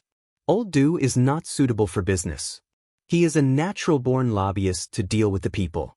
As for old Wei, he is most suitable for managing money and monitoring. These people are not suitable for business because their strengths and weaknesses are very clear. However, I can't see through you and your father. It's not that I want to see any secrets between you. How can there be no secrets between friends? However, I found one thing. That is, you and your father are natural-born businessmen. You are the kind of people who are above old Sun and old Wei. Tell me, am I right?" Li Qingqian was shocked. "You know how to read faces?" Zhang Feng rolled his eyes. "As long as you are not a fool, you can see it. Why do you need to read faces? Do you really think I am a god? Just tell me if it's true or not." Li Qingqian could not help but be even more shocked. He gave a thumbs up. What an expert! This was simply an expert. To be able to see this from the words and actions of the people and their expressions, it was simply... This was incredible. It seemed that he had to be more careful in the future. It was not surprising that he could see something from his father, but how could Li Qingqian not be shocked that he could see it from him? He had already become friends with Chen Chumo and the others. Basically, no one on the streets would associate him with the crown prince. However, Zhang Feng could.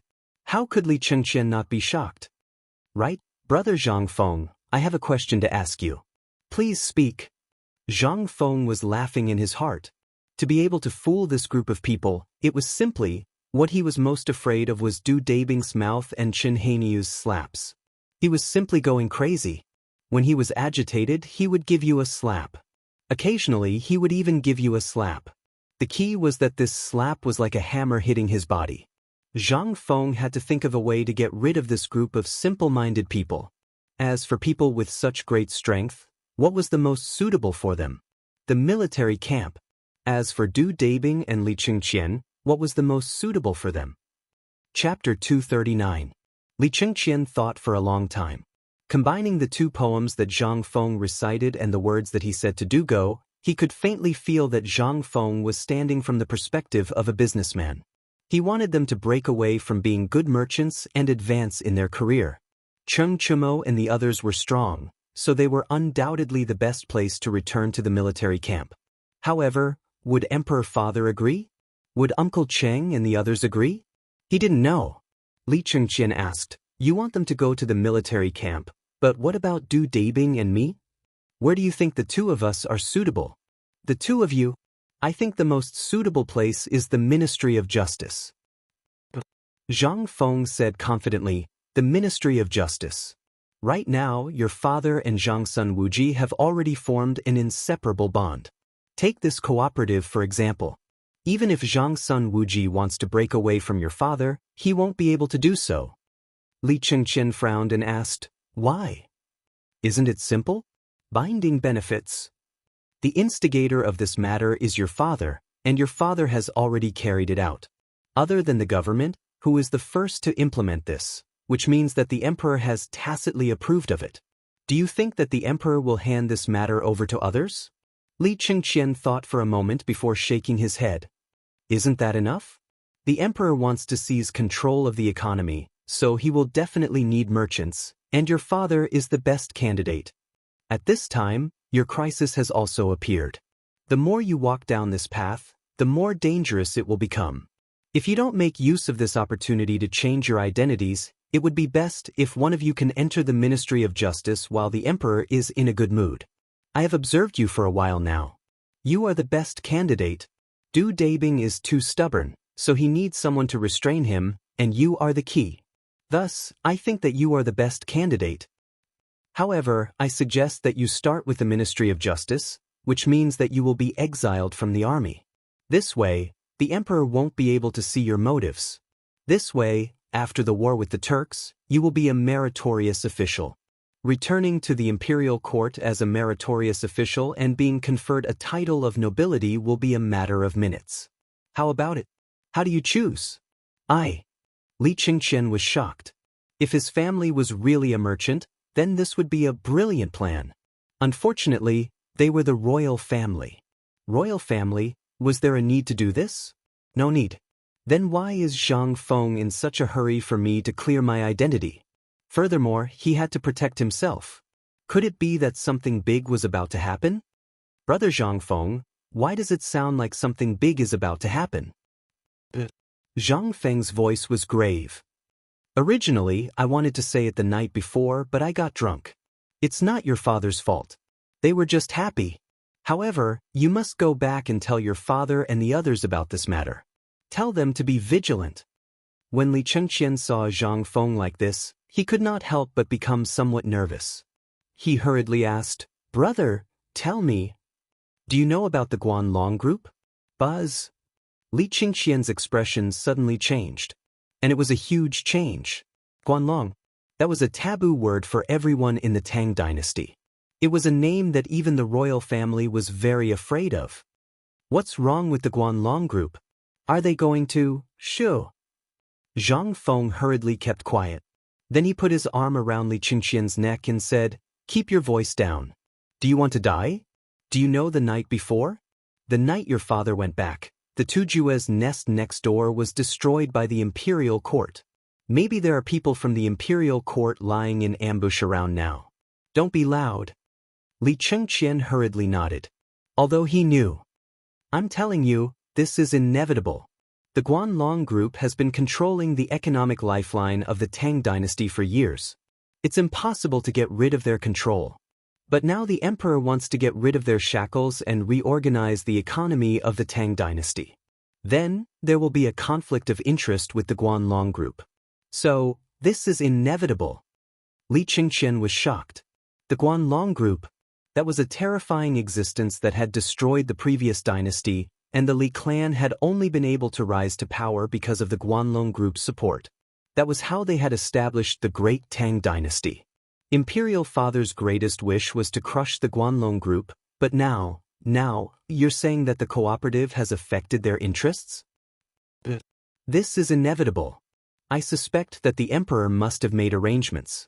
I just want to ask if your father knows about this. If he doesn't, it'll be difficult. My father doesn't know. Then it'll be difficult. Zhang Feng slapped his forehead. He felt a headache coming. Now, go back immediately and tell your father about this, so that you don't get caught in the crossfire. Also, you bastards, get the hell out of here. Otherwise, your families will definitely perish. The size of the Guanlong group is beyond your imagination. Even the emperor doesn't dare to touch it easily. Now that he has, there will be turmoil in the Tang dynasty. Chapter 240. Li Qingqian was aghast. Isn't this too terrifying? At this moment he finally understood why Zhang Feng wanted to find a way out for them. Turns out he already knew that something was going to happen, and it was going to be a big deal. This Guanlong group. This terrifying name, is he going to make a move? Li Qingqian was somewhat alarmed. This name, Zhang Feng didn't explain clearly. Not only can he influence the rise and fall of a dynasty, but he also has the 5 surnames and 7 hopes behind him. This was the most fatal point. If his family was really a businessman, then he would definitely turn around and run, immediately returning home, even if it meant moving his family. They couldn't bear the anger of Guanlong Group. Moreover, they were the instigator of this matter. Wait a minute. Li Qingqian seemed to have thought of something, hurriedly asked, Brother Zhang Feng, this matter was started by you. If the imperial family and Guanlong Group were to fight, then wouldn't you be in the most danger? However, Zhang Feng smiled instead. If you hear that your subordinates are going to rebel, but your subordinate, would you care about his relationship with a tavern manager? And a 20-year-old sloppy shopkeeper at that? This is where I am safe. They still look down on me. To put it bluntly, their target is the emperor and the instigator of this matter, which is your family. But I am the safest existence. You don't have to worry about my safety. However, I'm only guessing about this matter. As for whether the Guanlong Group has reached an agreement with the emperor, it's still unknown. The best way is for all of your juniors to retreat to Longyu Road immediately. In this way, even if the situation really explodes to an incalculable extent, you won't lose much. Zhang Feng didn't dare to speak too confidently. If the emperor had reached an agreement with Guanlong Group, then their actions would be useless. But if they didn't reach an agreement, then who knows what would happen next. If the matter was too serious, Lao Li and the rest would be frightened, and if they angered Li Shimin, then they would die even faster. However, these words were not the case in Li Qingqian's ears. It would be better if Zhang Feng didn't say anything comforting at the end, but now that he said it, the trouble was really big.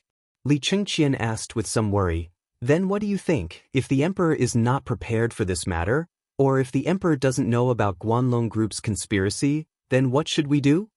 What should we do? Zhang Feng really didn't know. But after thinking, he finally said, well, if the emperor is not prepared, if this matter happens, then we have to divert everyone's attention. Hey! I say, why is everyone in your family so strange? Even the emperor isn't anxious? The emperor doesn't know how to be anxious. The eunuch is the eunuch. Zhang Feng rolled his eyes. Seeing that Li Qingqian was so anxious that he was sweating profusely, he scratched his head and said, right now, the best way is to create a war at the border. How do you make it? Li Qingqian was anxious. The Guanlong Group's influence was very wide. If they didn't make any preparations now, then the consequences would be all over. Let me put it this way. If you were the emperor, then if you encountered this matter, would you divert the attention of this war? Li Qingqian didn't understand Zhang Feng's meaning and hurriedly asked, Brother Zhang, do you mean to artificially create a war? Or are the Turks about to start a war? Li Qingqian couldn't figure it out. He couldn't figure it out at all. He didn't know what this war meant, but since Zhang Feng could predict the conspiracy between the Turks and Tubo, then what would it be this time? I heard from my father that you said before that whoever starts a war first will lose this game, right? And now Tubo and Tuyuhun of the Turks are vaguely showing signs of alliance. If we rashly start a war now, then this fuse will explode, won't it? It won't. Zhang Feng waved his hands dismissively. As for this matter, I said that the emperor isn't anxious, but the eunuch is. Why don't you think about it? Since even you know about it, how can the officials in the royal court not think of it? Do you think that those officials in the royal court are incompetent? What I mean is that if I were that person, I would arrange a military deployment. The lifeline of the Guanlong Group is concentrated in Longyu, Longxi, and other places. Even the Silk Road is an important economic region for them. Then, if we were to send a few important figures there in a high-profile manner, such as the Crown Prince, to patrol the world, he would think twice. And because of this matter, the attention of the Turks will also be drawn and their operations will be paused. Although it won't be to the extent of starting a war, the tense atmosphere will be the breakthrough to deal with the Guanlong Group. If he dares to make a move, he should first consider whether the economic lifeline he has established there will be lost because of this. Zhang Feng smiled confidently. Pointing to the dazed group, he looked at Li Qingqian and said, this is the so-called besieging way to save Zhao. This is also the reason why I have you all join the army. It won't be a real war, and it will serve as a deterrent. You all will be able to advance smoothly through this matter. I believe that the officials in the royal court won't let go of this opportunity, right? How about it? Do you want to be promoted? Chapter 241. Li Chengqian fell silent. This matter was too important. Putting everything else aside, if the crisis of the Guanlong group was really resolved according to Zhang Feng's words, it would indeed be effective. However, he still did not know the deeper meaning behind it. But what if this operation, for example, was to let people know that the Crown Prince had personally come to the drill ground at the Longyu border? What kind of effect would that have? Presumably, the Turks would be the first to not let him off? Then, let's talk about a double-edged sword. Once the Turks could not help but assassinate him, then an all-out war would be triggered. Although it was good to attack Wei to rescue Zhao, the prerequisite was that Guanlong and the Turks would have some misgivings. And what would their misgivings be? Li Chengqian could not figure it out. At this moment, one after another, Cheng Chumo and the others woke up from the poem and the mood that Zhang Feng had described. Seeing that Li Chengqian had also sunk into deep thought, they could not help but be shocked. Could it be that Zhang Feng was really a god? 2 poems were enough to make everyone look like this?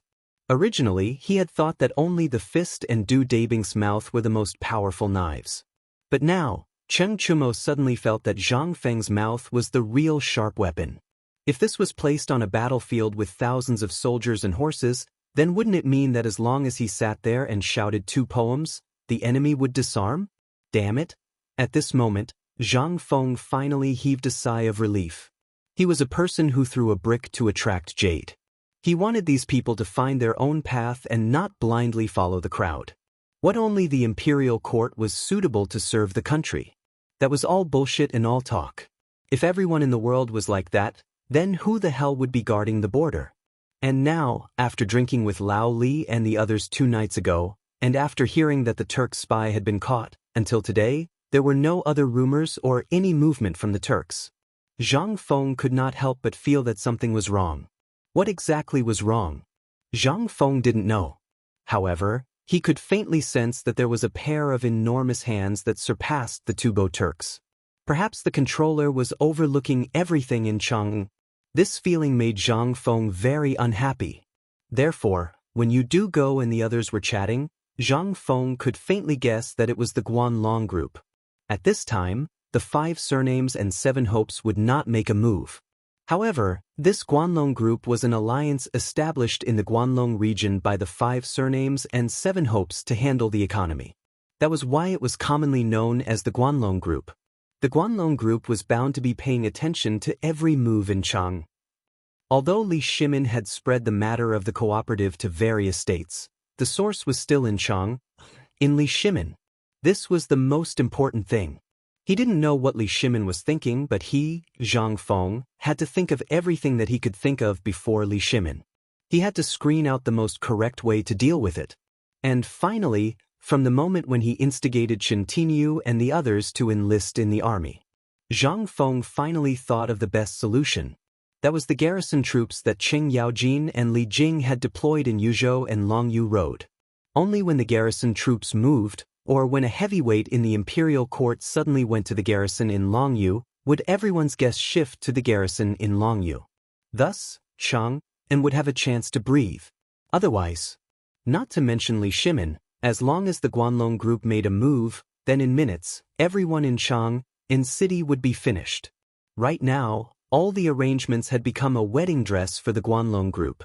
In the end, when Zhang Feng was immersed in organizing all of this, Li Chengqian and the others quietly left. They had to leave.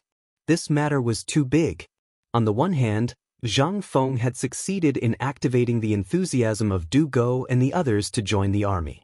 On the other hand, they also learned from Li Chengqian that they didn't want to hear the 2 words Guanlong. How could they possibly sit still and do nothing? Seeing Zhang Feng in a daze, they hurriedly got up and left. A moment later, everyone followed the gloomy Li Chengqian into the imperial study. After seeing Li Shimin, everyone hurriedly knelt down. Son greets father. Son greets the emperor. Rise. Li Shimin put down the booklet in his hand, rubbed his forehead and asked, "How was it? What did you get from the tavern?" "Father, son wants to go to the military camp with Anywhere Mo and Zhang's son to gain experience," Li Chengqian said. Hearing this, Li Shimin was stunned. "Why do you suddenly want to go to the military camp to gain experience? Tell me, Did Brother Zhang Feng give you some bewitching potion? Li Shimin's interest was piqued. He simply stopped thinking about the matter at hand and looked at them curiously. In his memory, these people, except for Du Go, were all well-known bullies in Chang'an City. If not for the fact that they didn't do anything bad, Li Shimin would have already questioned them. But this group of rascals actually wanted to go to the military camp? Li Shimin couldn't help but be interested. Father, yesterday, when we left the palace, we wanted to experience Zhang Feng's spirit, but we were convinced by his 2 poems. What kind of poems are they? They actually made you want to go to the military camp? Hearing this, Li Chengqian tilted his head and nudged Du Go with his elbow. Du Go then reacted and imitated Zhang Feng's tone, saying, "Drunk, looking at swords under the light, dreaming of blowing the horn in the camp. 800 miles of troops under the scorching heat, 50 miles of sound beyond the Great Wall, soldiers on the battlefield in autumn. The bright moon of the Qin and Han dynasties, the long march of thousands of miles did not return, but the flying generals of Longqing did not teach the horses to cross the Yin Mountains." Chapter 242. At the moment Du Go opened his mouth, Li Shimin was shocked. Xiao Gizi hurriedly threw a brand new piece of paper in front of Li Shimin. Li Shimin followed Du Go's intonation and began to write. "But Long Qingfei is here, I won't teach whom ma to cross Yin Mountain." Good poem. Good poem. Li Shimin looked at the poem in his hand. Every stroke, coupled with Du Go's somewhat tender voice, had a different flavor. Li Shimin felt as if he was seeing the battle at Helan Mountain. "This is the poem that Brother Zhang Feng gave you?" Li Shimin seemed to understand Zhang Feng's meaning. Seeing everyone nod, he waved his hand and said, "Pass down the order. Let Wei Jing, Du Ruhui, and Cheng Yaojin enter the palace quickly."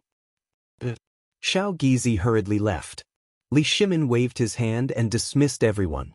Then he said, "Qingqian, did Brother Zhang Feng say anything else? Or did he say that the Turks are about to make a move?" He did not believe that Zhang Feng would say something like this for no reason. Since he had persuaded everyone to join the army and made such a poem, something big must have happened. What could it be? Li Shimin frowned and fell into deep thought. Now, Chang'an City was thriving. Large quantities of trade goods poured into Chang, and from all over the world like floodwaters. What was this? This made Li Shimin see a glimmer of prosperity. At this moment, Li Chengqian waited for the palace maids, eunuchs, and guards outside the door to leave. Then he immediately had Zhang Sun, Wei Shuyu, and Cheng Chumo guard the door. At the door, he said, "Father, I heard 2 words from Brother Zhang Feng." "Guanlong?" "Guanlong." They spoke almost in unison. Li Shimin and Li Chengqian both said the same word. Hearing this, Li Shimin was shocked. This is impossible. Now, everything in Chang'an City, as well as Liangzhou and Luozhou, was thriving. How could there be any bad signs? Did Brother Zhang Feng say that after drinking? Li Shimin had some doubts. However, Li Chengqian shook his head and said, "Imperial Father, Brother Zhang Feng said that he wanted to tell you about this the night you were drinking, but you were all drunk in the end. He said that Imperial Father wants to seize the economy, which will inevitably cause the dissatisfaction of the Guanlong group. Therefore, he proposed to divert the attention of the Guanlong group.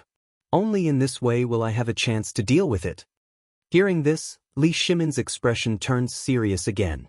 With Guanlong group's ability, they could find out about this matter in minutes. However, until now, he had not received any information from the Guanlong Corporation. Could it be that the Guanlong Corporation was also observing? Impossible. This was not the Guanlong Corporation's way of doing things. If the Guanlong Corporation wanted to cause trouble, all they needed to do was to cut off all the trade routes to Chang'an. But now, looking at the reports on Chang'an's abundance of goods on the desk as well as the piles of goods, from the warehouses in the imperial city to where all the merchants stocked up, there were even many large items that were stockpiled on the streets of Chang'an City. How could this be a sign that the Guanlong Corporation wanted to cut off the trade routes? And Zhang Feng would definitely not speak without thinking. "Tell me everything that happened in the past 2 days. Do go, tell me what you think about this." Li Shimin waved his hand, indicating for the 2 to sit down, then returned to the dragon chair and picked up the teacup. He wanted to drink a mouthful of water to moisten his dry throat, but the hand holding the teacup could not stop trembling. Replying to your majesty, this matter is like this. Du Go and Li Chengqian told Li Shimin in detail everything that happened in the small tavern. At this time, Li Shimin finally understood why Zhang Feng strongly recommended Li Chengqian and the others to go to the border. If they were merchants, then this was really a good opportunity to soar into the sky. Li Shimin could not help but feel a trace of guilt. Until now, brother Zhang Feng had been thinking for him, but what about him? Although he was not a real merchant, wasn't the entire Tang dynasty run by him? If that was the case, he could also be considered a merchant. But this matter, Li Shimin thought about it carefully, and indeed found a trace of strangeness. That was, the goods of these merchants were basically transported in, and very few of them were transported out. Could this be, something was not right? Only entering and not exiting. Once the Guanlong group started to suppress Chang, then these hoarded goods would be Li Shimin's life. At this time, if there was a trace of bad news, then the first to panic would definitely be the merchants, and then it would cause panic among the people. Only now did Li Chengqian and Du Go finish recording everything that they had seen and heard. Including the words that Zhang Feng and old Xiuzai had said, Li Chengqian spoke clearly. Then Li Chengqian said, "Father, I think it's better for me to go to Longyu." This matter has not really exploded, which means that the Guanlong group is deploying even greater suppression. If we don't take precautions first, then we will definitely suffer heavy losses. Father's plan to seize economic power will also die in the womb. On the contrary, it will help the Guanlong group. So, Li Chengqian excitedly knelt down and said, "Father, I request to go to Longyou's border. With the Crown Prince's name of patrolling on behalf of the heavens, this will undoubtedly attract the attention of all forces, and Chang'an's crisis will be relieved. As long as Chang'an's crisis can be resolved, then it won't be so easy for the Guanlong group to plot again." "No! Your Highness, you can't do this." At this time, Wei Zheng's voice could be heard from the outside. Following Wei Zheng were Du Ruhui, Fang Xianling, Zhang Sun Wuji, and Cheng Yaojing. Even Yu Qigong and other generals came together. Chapter 243. While they were talking, Du Ruhui presented a booklet with both hands. "Your Majesty, something happened in Chang'an." Hearing that, Li Shimin's expression suddenly changed. "What?" He hurriedly took the booklet from Du Ruhui's hand and waved his hand. Du Go was also driven out. Du Ruhui didn't care at all. "Your Majesty, when we came here just now, we felt that Chang'an was very strange these 2 days. As for what was strange, I couldn't tell. In the past 3 days, the silver in all the prefectures of the Tang dynasty was basically used up. Almost all the merchants only borrowed and didn't save. The money they saved was not as much as the money they lent. And all the goods in all the prefectures were piled up like mountains. It was too strange. So when we thought about it, we faintly felt that something was wrong.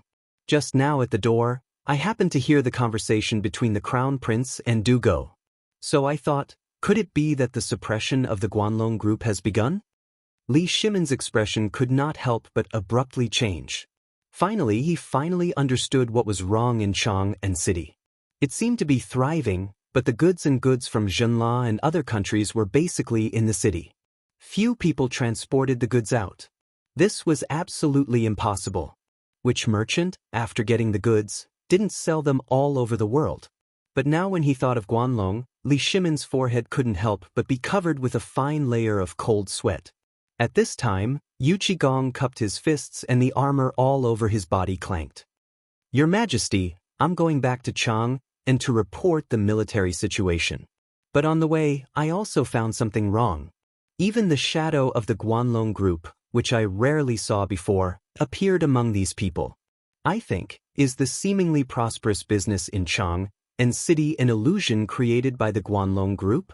Then, why do you think he did this?" Li Shimin waved his hand and asked. Yu Qigong thought for a while and said with a dignified face, "I'm not good at the business skills, but I know military books. There is a saying in military books that if you want to break the morale of the army, you must first destroy its foundation. In other words, rations and fodder. But now, this old official combined with the abnormal situation in Chang, and this old official feels that this could be deliberately created by the Guanlong group in order to make the emperor consume a huge amount of financial resources in a short period of time, and then carry out. As he spoke, Yu Qigong made a clenching motion with his hand. This scene caused Li Shimin's eyelids to twitch violently. At this moment, Du Ruhui added, even at this moment, the crown prince is patrolling the area in the name of the emperor. Even though he can suppress the Tufan and the Turks, and even intimidate them, this doesn't affect the Guanlong group in the slightest. Perhaps, Guanlong might even think that this is a signal for the emperor to declare war. Therefore, I think that it's not the right time yet. We can't act rashly. If the Guanlong group really wants to suppress us, we have to wait until there is some progress in this matter. Now, we must not act rashly. If we act, it means that we have taken the initiative to launch a counterattack. This will only make the Guanlong group crazily suppress us. They might even join forces with the Tubo and the other countries. Li Shimin was a little shocked. Prime Minister Wei, what do you think about this matter? The current situation was too strange. Even if he thought of it, he couldn't move. This kind of discomfort was like punching cotton. This made Li Shimin feel a little depressed. Resist? No. Not resist? No. What could he do now? Now that he did not even know what the other party was doing, what could he do? Alright. Zhang Sun Wuji, immediately send out all the people from the Ministry of Justice. They must investigate the situation in Chang, and by tomorrow morning. I want to see if the recent abnormalities in Chang are really caused by the Guanlong group's suppression. Yu Qigong, immediately have your personal guards return to the barracks with my rewards.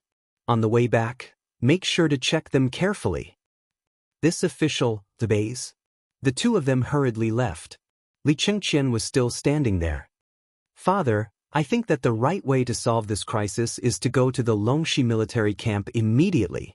Moreover, Brother Zhang Feng also said that only that place is the key to resolving this crisis. No! Li Shimin waved his sleeve. Cheng Yaojin. Yes, Your Majesty. I remember that the various regions have been recruiting more than a month ago, right?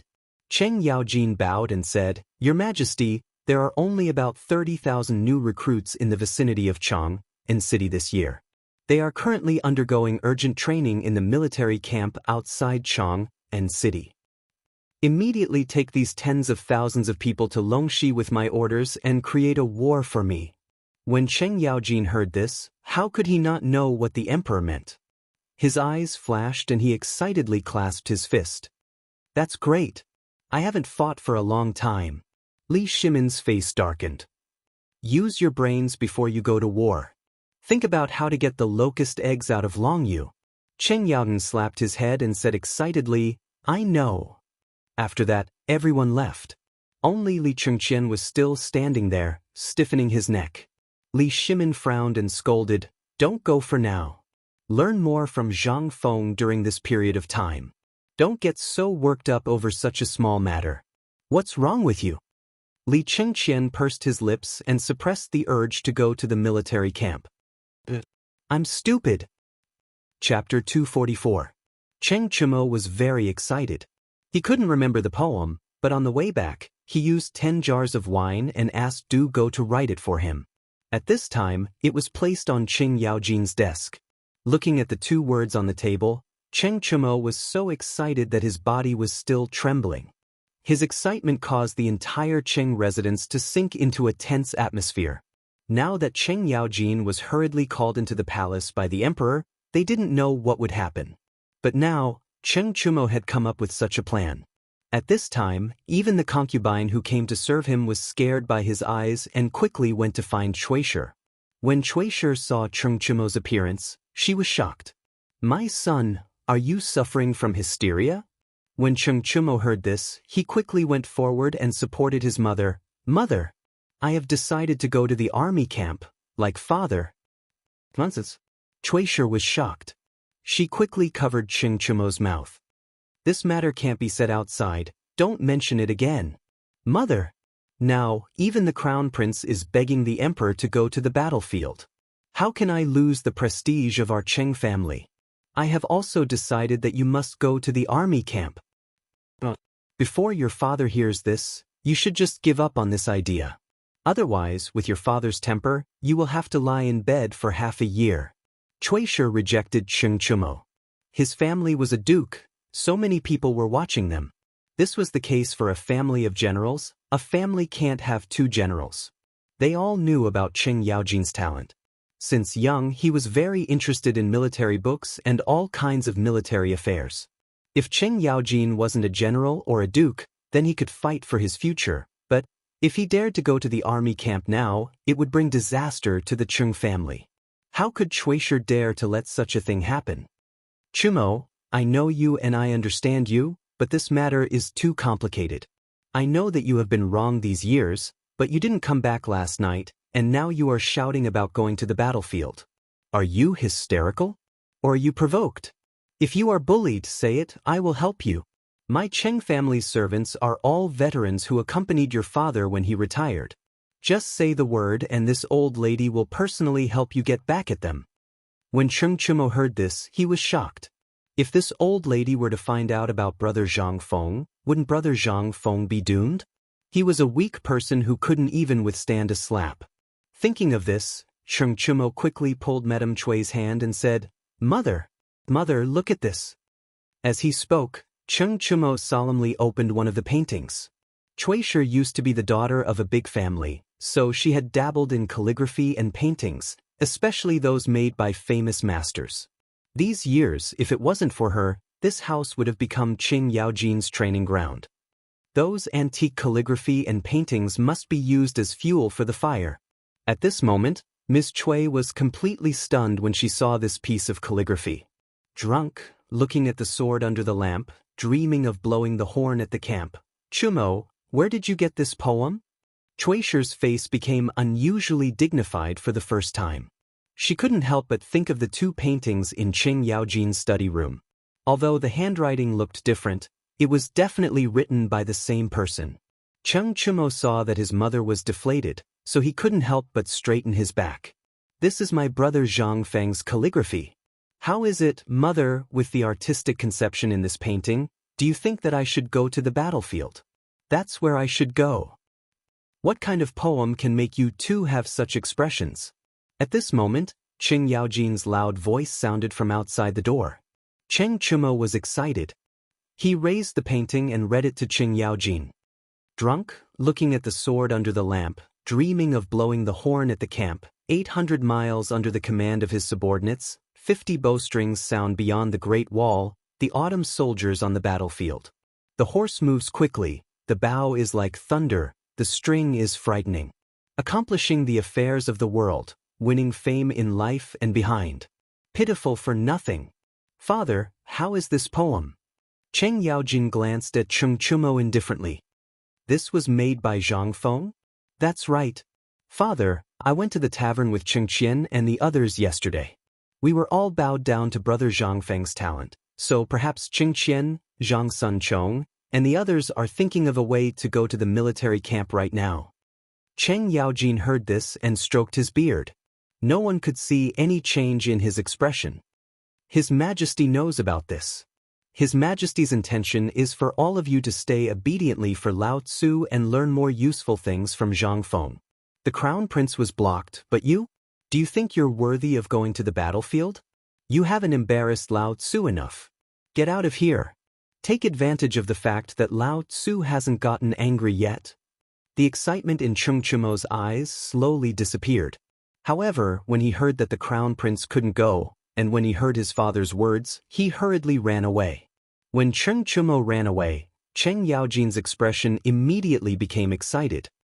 Madam, hurry and read the words for me again. Old man is so excited that he can't stand up. Chapter 245. In a tea house next to the Jinshui Bridge in Chang'an City. Although it was noon and the place was usually crowded with customers, it was quiet at the moment.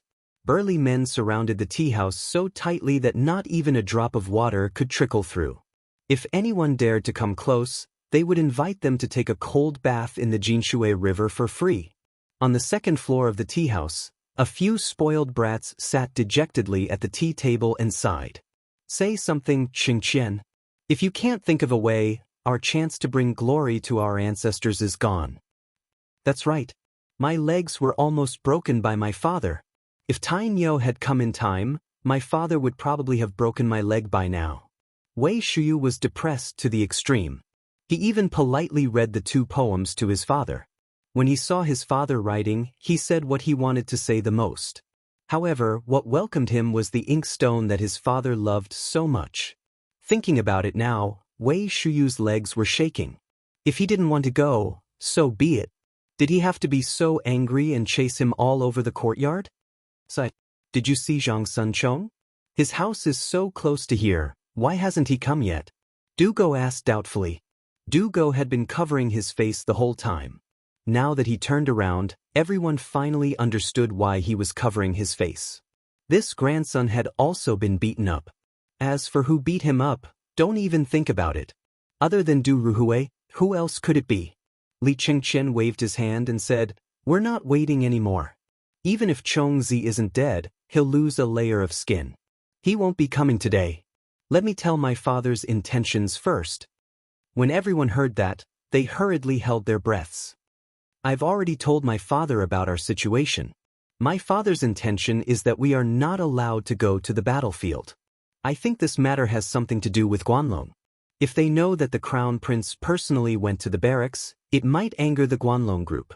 My father's intention is to let us continue to stay in Chang and learn from Zhang Feng. When everyone heard that, they couldn't help but sigh. Since the emperor had said so, they really didn't have any chance at all. If the emperor opened his mouth and allowed Li Qingqian to go to Longyu, then they could use the identity of the Crown Prince's bodyguards to mix and mingle in the military camp. If they could get a little bit of military merit at the border, that would be even better. But now, even the emperor was terrified. And from the looks of it, this matter seems to be even more serious. Just like what Brother Zhang Feng said, it seems that the emperor is really not prepared for this matter at all. What should we do? Qingqian, should we intervene in this matter? If we take action, I believe that everything in Chang and city will be revealed sooner. In the end, Cheng Chumo couldn't stay idle. Everything was caused by this matter. If this matter was resolved, did it mean that they could go to the border battlefield? Cheng Chumo's blood was boiling as he thought about the possibility of war with Tubo, the Turkic Khaganate, and the distant India in the future. No!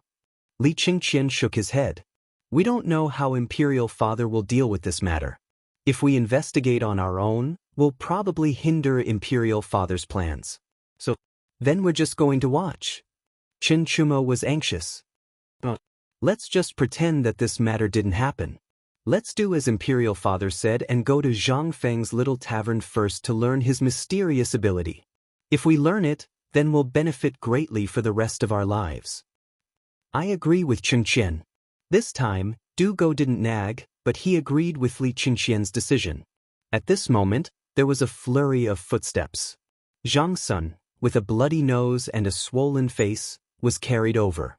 Originally, Zhang Sun was still a little embarrassed, but when he saw the palm print on Du Go's face and the bruise on Wei Shuyu's nose, he instantly understood what had happened. Damn, brothers, why are you all fine? I was beaten up badly by my old man. Hearing this, Du Go pointed at Wei Shuyu. He was almost beaten to death by his father. If not for Cheng Chumo, his legs would probably be broken by now. But to be honest, Cheng Chumo, why are you fine? Du Go quickly reacted and asked. Cheng Chumo puffed up his chest. My father is wise and powerful, how could he? Scram. Your father is wise and powerful? Wei Shuyu exploded.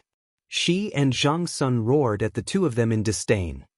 At this moment, Du Go said mysteriously, I remember now, it's the poem I wrote for you about Brother Zhang Feng. Stop talking. Brother, don't talk anymore.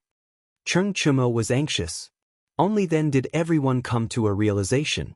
If I knew earlier, why didn't I prepare in advance? This was really a case of being too smart for your own good. If the silly Cheng Chumo could think of this, how could they not? No, for the sake of their future happiness, they had to ask Brother Zhang Feng for 180 fortune characters.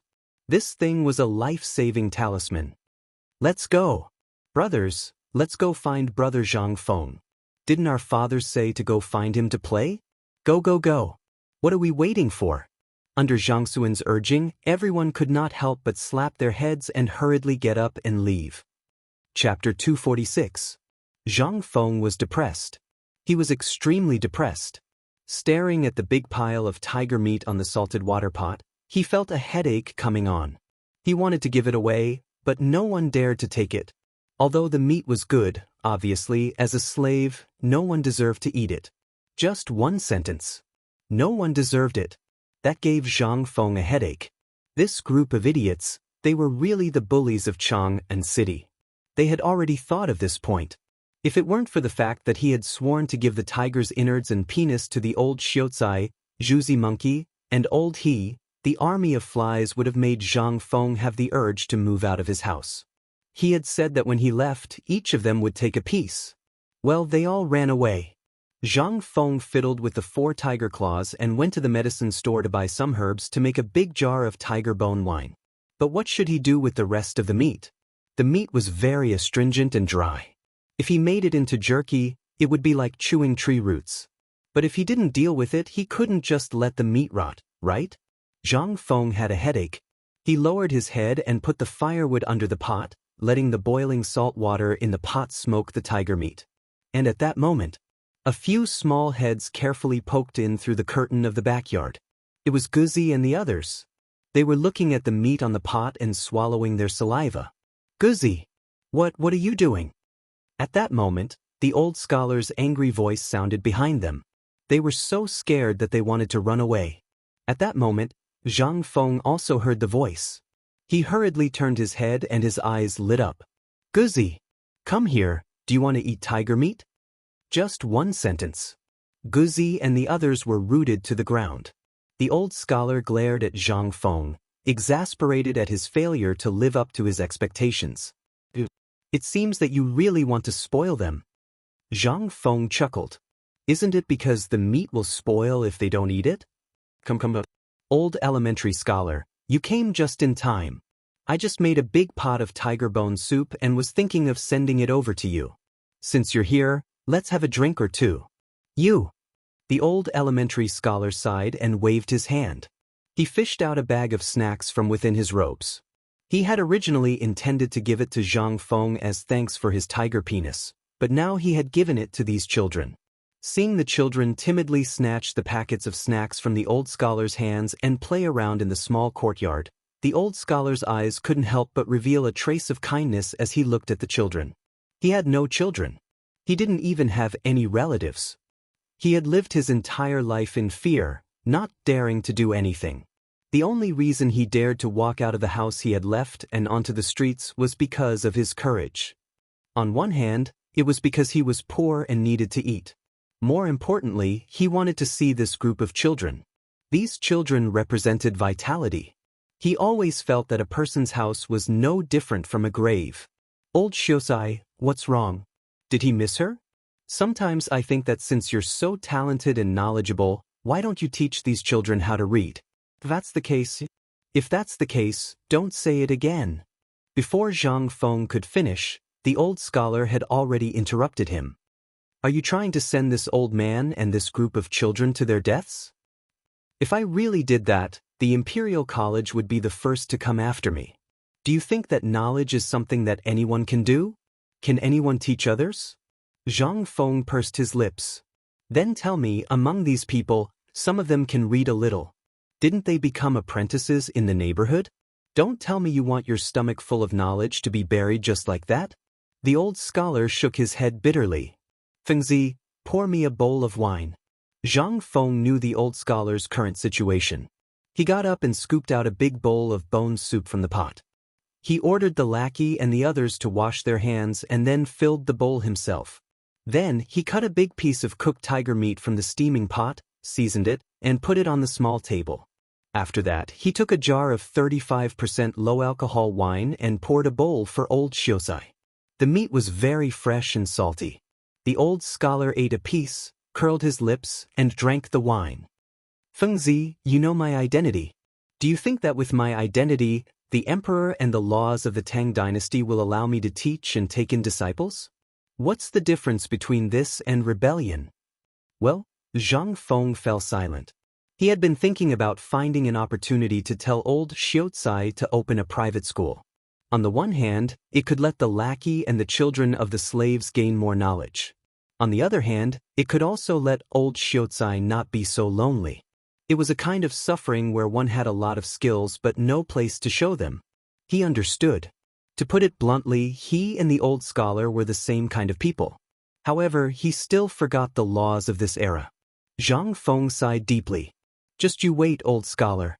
One day, I will let you stand in front of the private school with your head held high, and let these kids call you teacher with respect.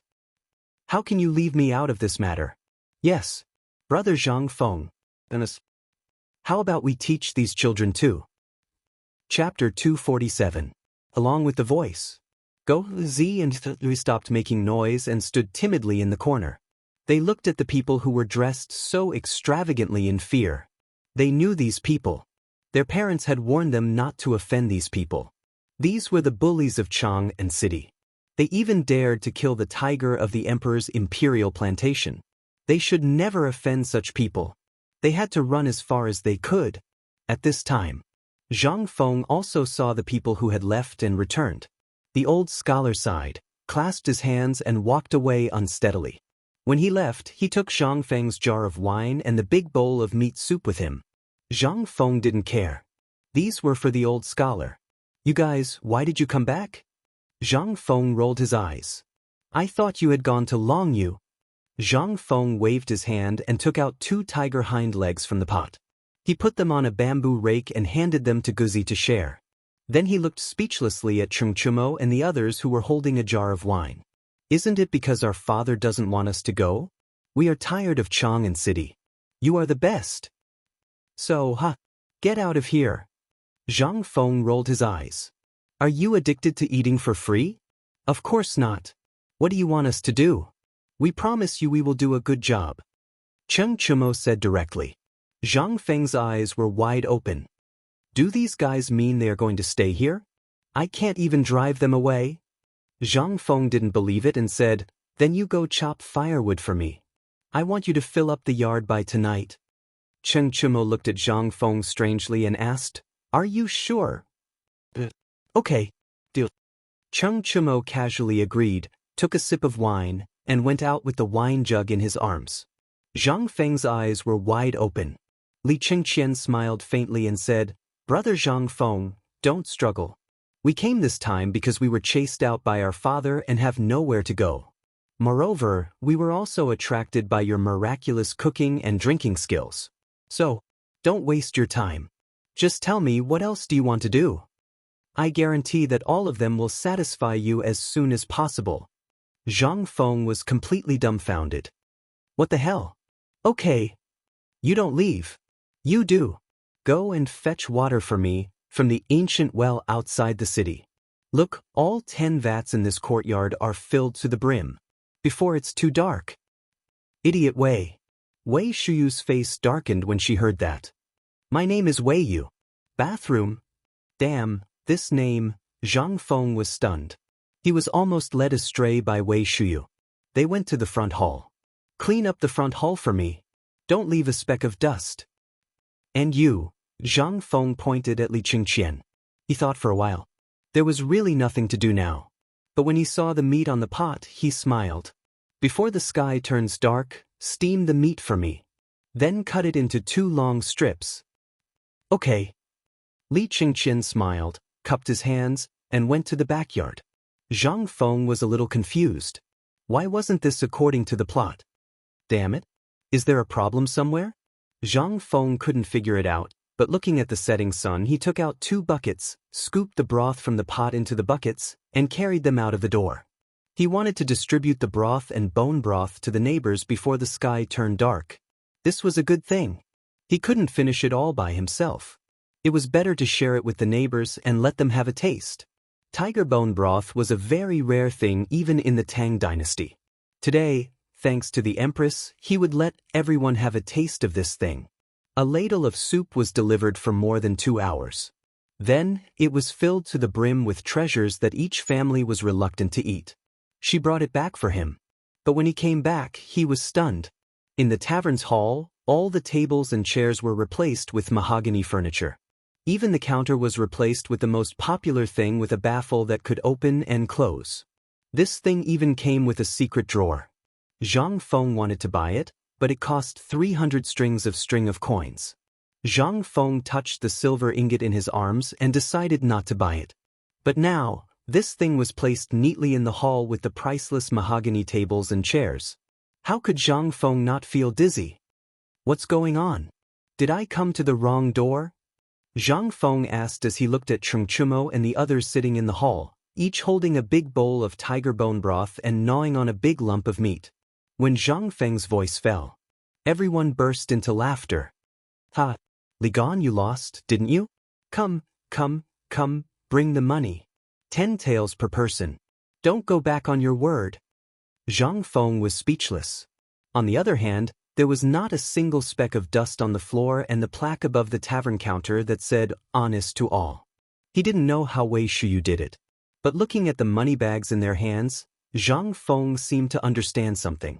This group of bastards had used money to settle all the difficulties he had created for him.